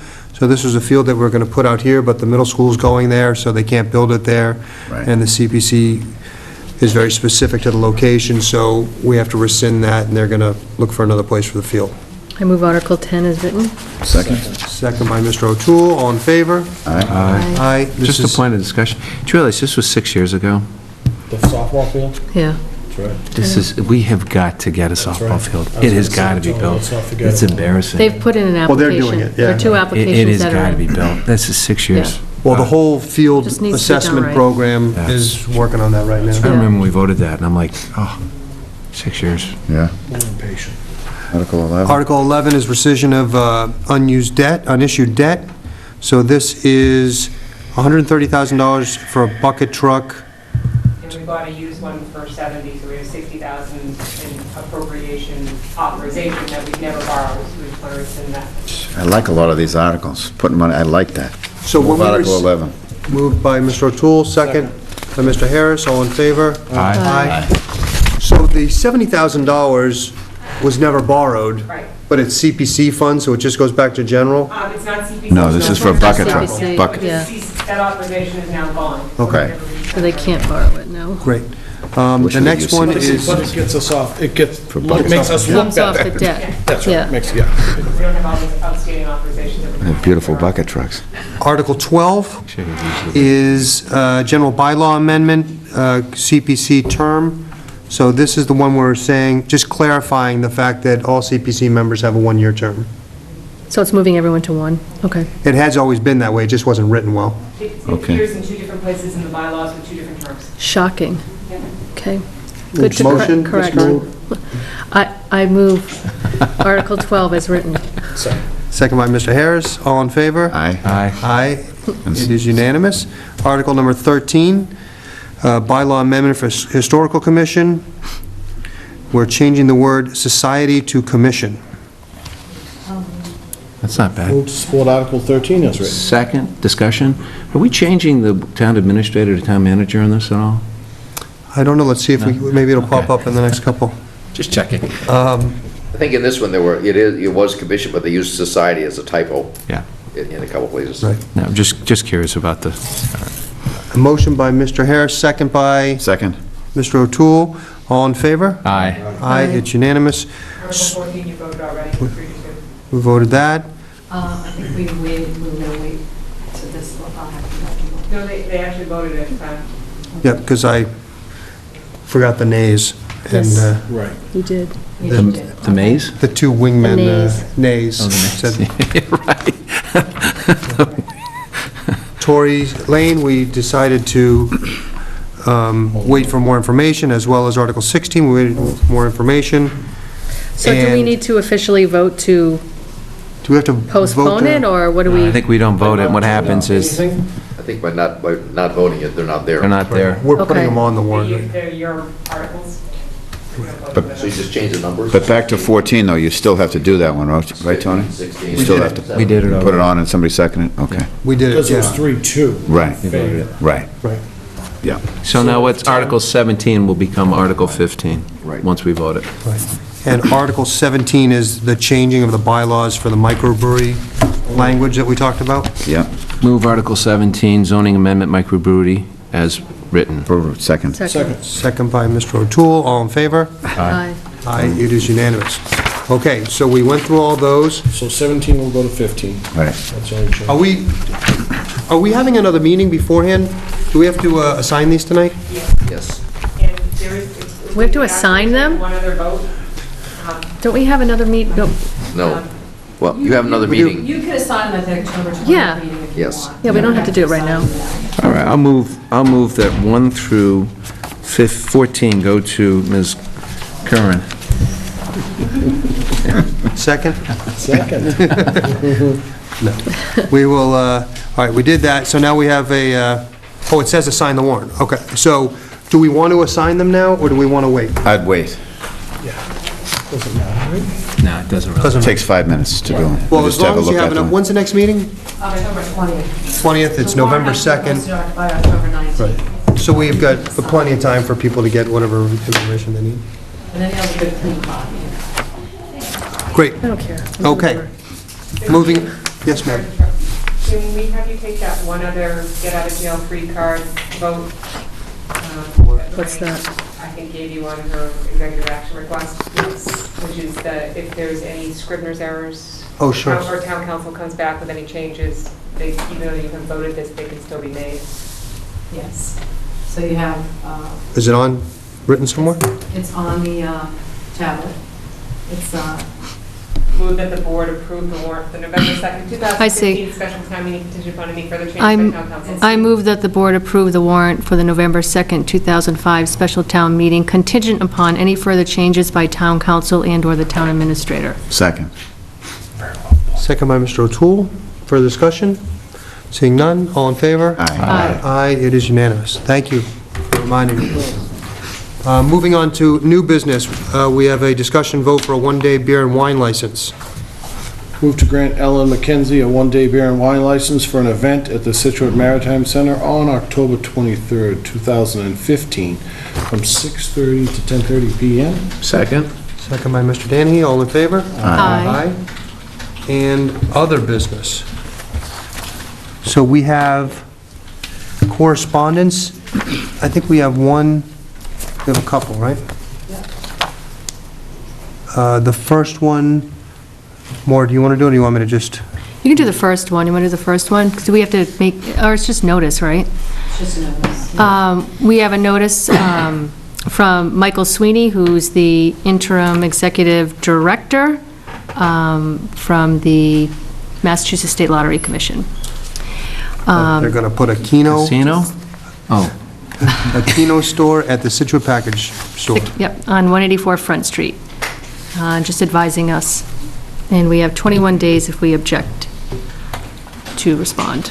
And the date of this is the 20th? And the So we date would is have to September object 28th. now if we wanted to, because we're not going to meet. I have no objection. So Bailey's Package Store is looking to get Keno. I don't know if anybody goes in there, but they're running a hell of a store down there. Watch your mouth, please. Heck of a store down there. I'm watching you now. Anyone have any objection to Keno? I have an objection to Keno. I hate it. But I don't think it's going to make a bit of difference saying no to them, because I think I went way back when somebody wanted, we objected, I'm not sure if you were on the board, but Sean, you might remember, I think it was in Hummerock, and I ended up going to the Lottery Commission objecting to it, and they shot us down and said, no, Keno's going in. Yeah, we don't have. Oh, much right, you don't to have a lot say. of power. No, and we don't even, I've seen them go into establishments and we don't even get this. And they're there. It's Well, like, you know where we do have the power? If we say yes. That's a great. So, I don't hear Well, we don't anyone- have to take a vote on it. You Right. just I don't need hear anyone to opposing it, so let we're them good. know if they're going to object. All right. And then just another great event that's happening on Saturday, November 7th, is the Spotlight on the Library Gala being held at the Barker Tavern. So it's everyone's opportunity to support funding and raising funds for the balance, what was it, $2 million that they're looking to raise, so to help support the new library. Do you know who the guest speaker is? The guest speaker is a great guest speaker, actually. It is Tom Farragher, who is a Globe columnist and former editor of the Globe's Pulitzer Prize-winning Spotlight team, and the subject of his speech will be the just-released feature film Spotlight.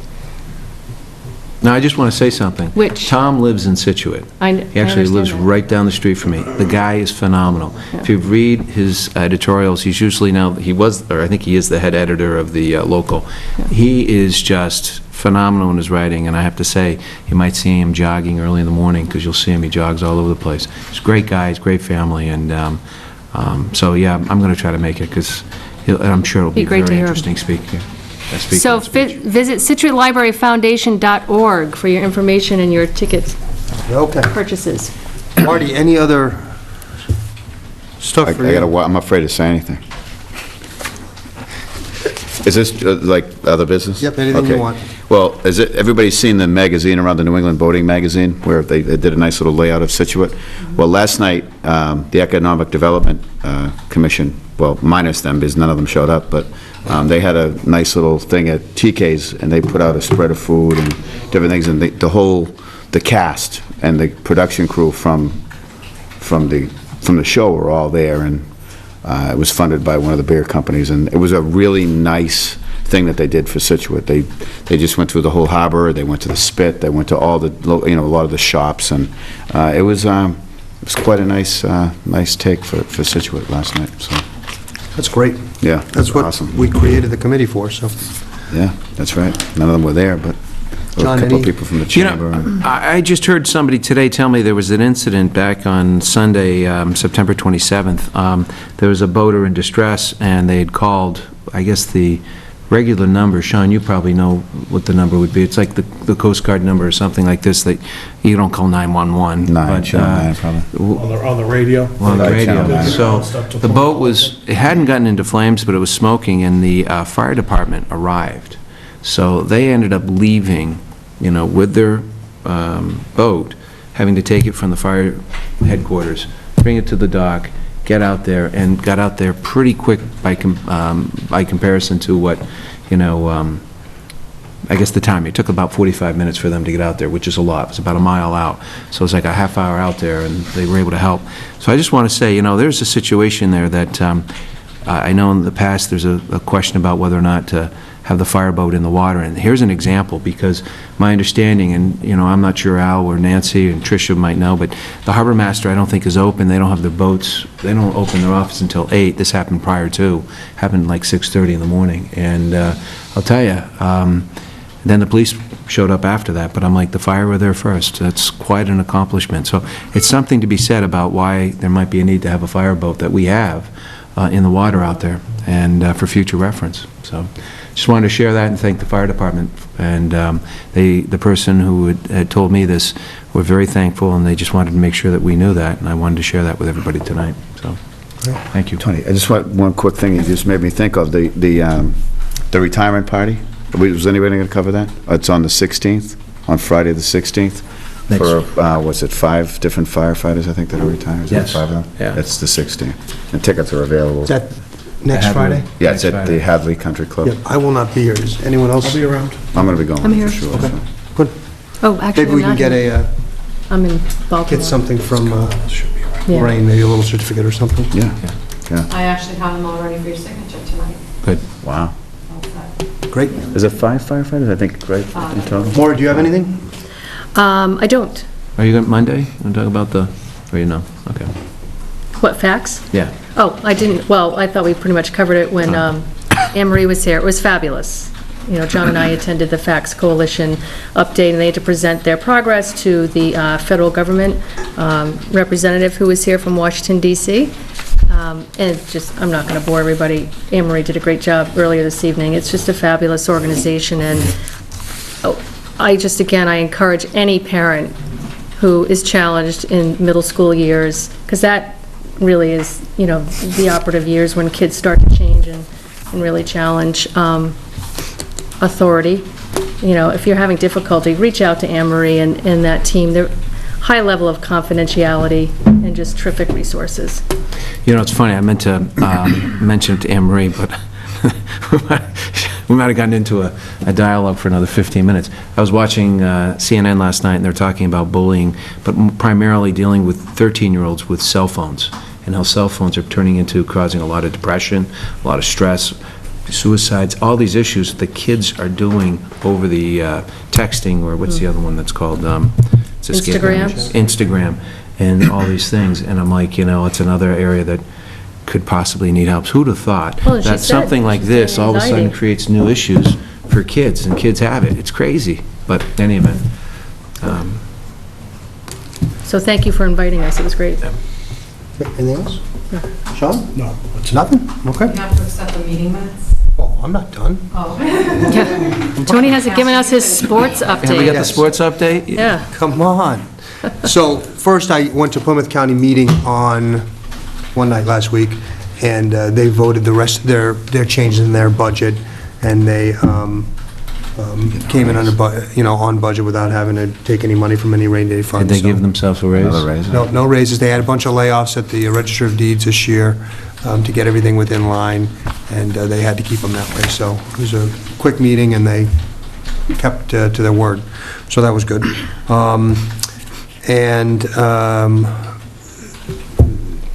What else? Oh, I guess my sports report would be, again, all the teams are playing right now. Football team has won a couple of good games, lost a tough one the other night. They're playing in Pembroke on Friday night, not too far away for a nice high school football game. Girls soccer is doing great, boys soccer, again, they just played tonight back there. And golf team continues to do well, I think they're 10-4. So go watch the kids play. It doesn't cost anything. It's fun. Bring your young kids. They go run around and play and have fun with their friends that are there. So support your local teams. Mr. Chairman, I did have one more, I apologize. I just wanted to let everyone know that we had a great meeting about 2 weeks ago with the Department of Transportation who came down, Representative Cantwell, as well as 2 engineers from the Mass DOT, in addition to 2 legislative aides from the Secretary of Department of Transportation's office to come down and talk about the 3A corridor, all the way from Henry Turner Bailey down here to the First Parish and 3A intersection. Superintendent McCarthy was there, as well as Trish, as well as Kevin, and talking about the issues that, we're going to encounter in the next 18 to 24 months with all the development. So they took our notes, so waiting for an action plan back from them with regards to what we can really put forth and get the state to help us with some assistance with all the signaling and... So what were we proposing? What were they? We were really bringing it to their attention. Well, it's twofold, we want to try to square off 3A and First Parish, because it's the way it's constructed. Folks are going left and right and cutting folks off, and there's a lot of accidents out there, as well as develop some sort of coordination and signaling with the exiting from the middle school here, when that opens, as well as crosswalk, and take a look at the sidewalk on the other side, which there really is an official crosswalk there, and talk about some signaling there as well. We also talked about the man lot, 3A intersection, with regards to the impact of the public safety building there. Talked about the public safety building signal that will be put up, obviously first and foremost, to allow the trucks and vehicles to exit upon an emergency. And then lastly, Henry Turner Bailey, which is actually a part of an ongoing engineering study that was approved about a year ago with Cohasset when they evaluated the Cohasset corridor from the train station down to Henry Turner Bailey. What's wrong with it? Is it because of the design from the MBTA, or? It's terrible. I mean, there used to be, you were able to shoot right off, and, now the way coming in from Cohasset's off, was that what they're trying to fix? I think they're focusing on Beechwood Street, that intersection. That's a very high accident-prone street, and, I mean, now you've been talking to Cohasset? DOT for a while. There's a light there. It's part of this. Yeah, but it doesn't matter. it's the That TIP place is program, crazy. Transportation Improvement Program. This is like a five-year out kind of thing, where the state will allocate resources to begin looking at traffic engineering and how do you keep moving traffic along and eliminate accidents. So for instance, if you look up there where the Avalon project is in Cohasset, That's a terrible intersection. so as things kind of get added along, every now and then you have to step back and say, okay, let's do an integrated look all the way down from the Cohasset station to the Henry Turner Bailey intersection that's currently being looked at and engineered by TIP. So you'll see surveyors out there doing surveying and getting current conditions. This was to take a look at the next stretch, to get the transportation folks at District 5 interested in understanding the issues that we face, particularly now with the new middle school being built here. One thing we did offer to hold, the Secretary of Transportation is changing the process to try to depoliticize it a little bit and base it more on need. So they're going through and developing capital project requests across the state, and we offered to host the South Shore capital, conference, if you will. So hopefully we'll be able to host that and get some exposure. Great. Exert some politics. Just kidding. Influence the process. Thank you, John. I would like to move, can I have acceptance of the minutes? Move to accept the Board of Selectmen meeting minutes of September 8th, 2015, And September 25th. and September 22nd. Second by Mr. Harris. Further discussion? Seeing none, all in favor? Aye. Aye, it's unanimous. Next, I'd like to move to adjourn and sign documents. So moved. So moved. Second by Mr. Harris. All in favor? Aye. Aye. Good Great, night. thank you very much. Good night, everybody. Good night, folks. Night.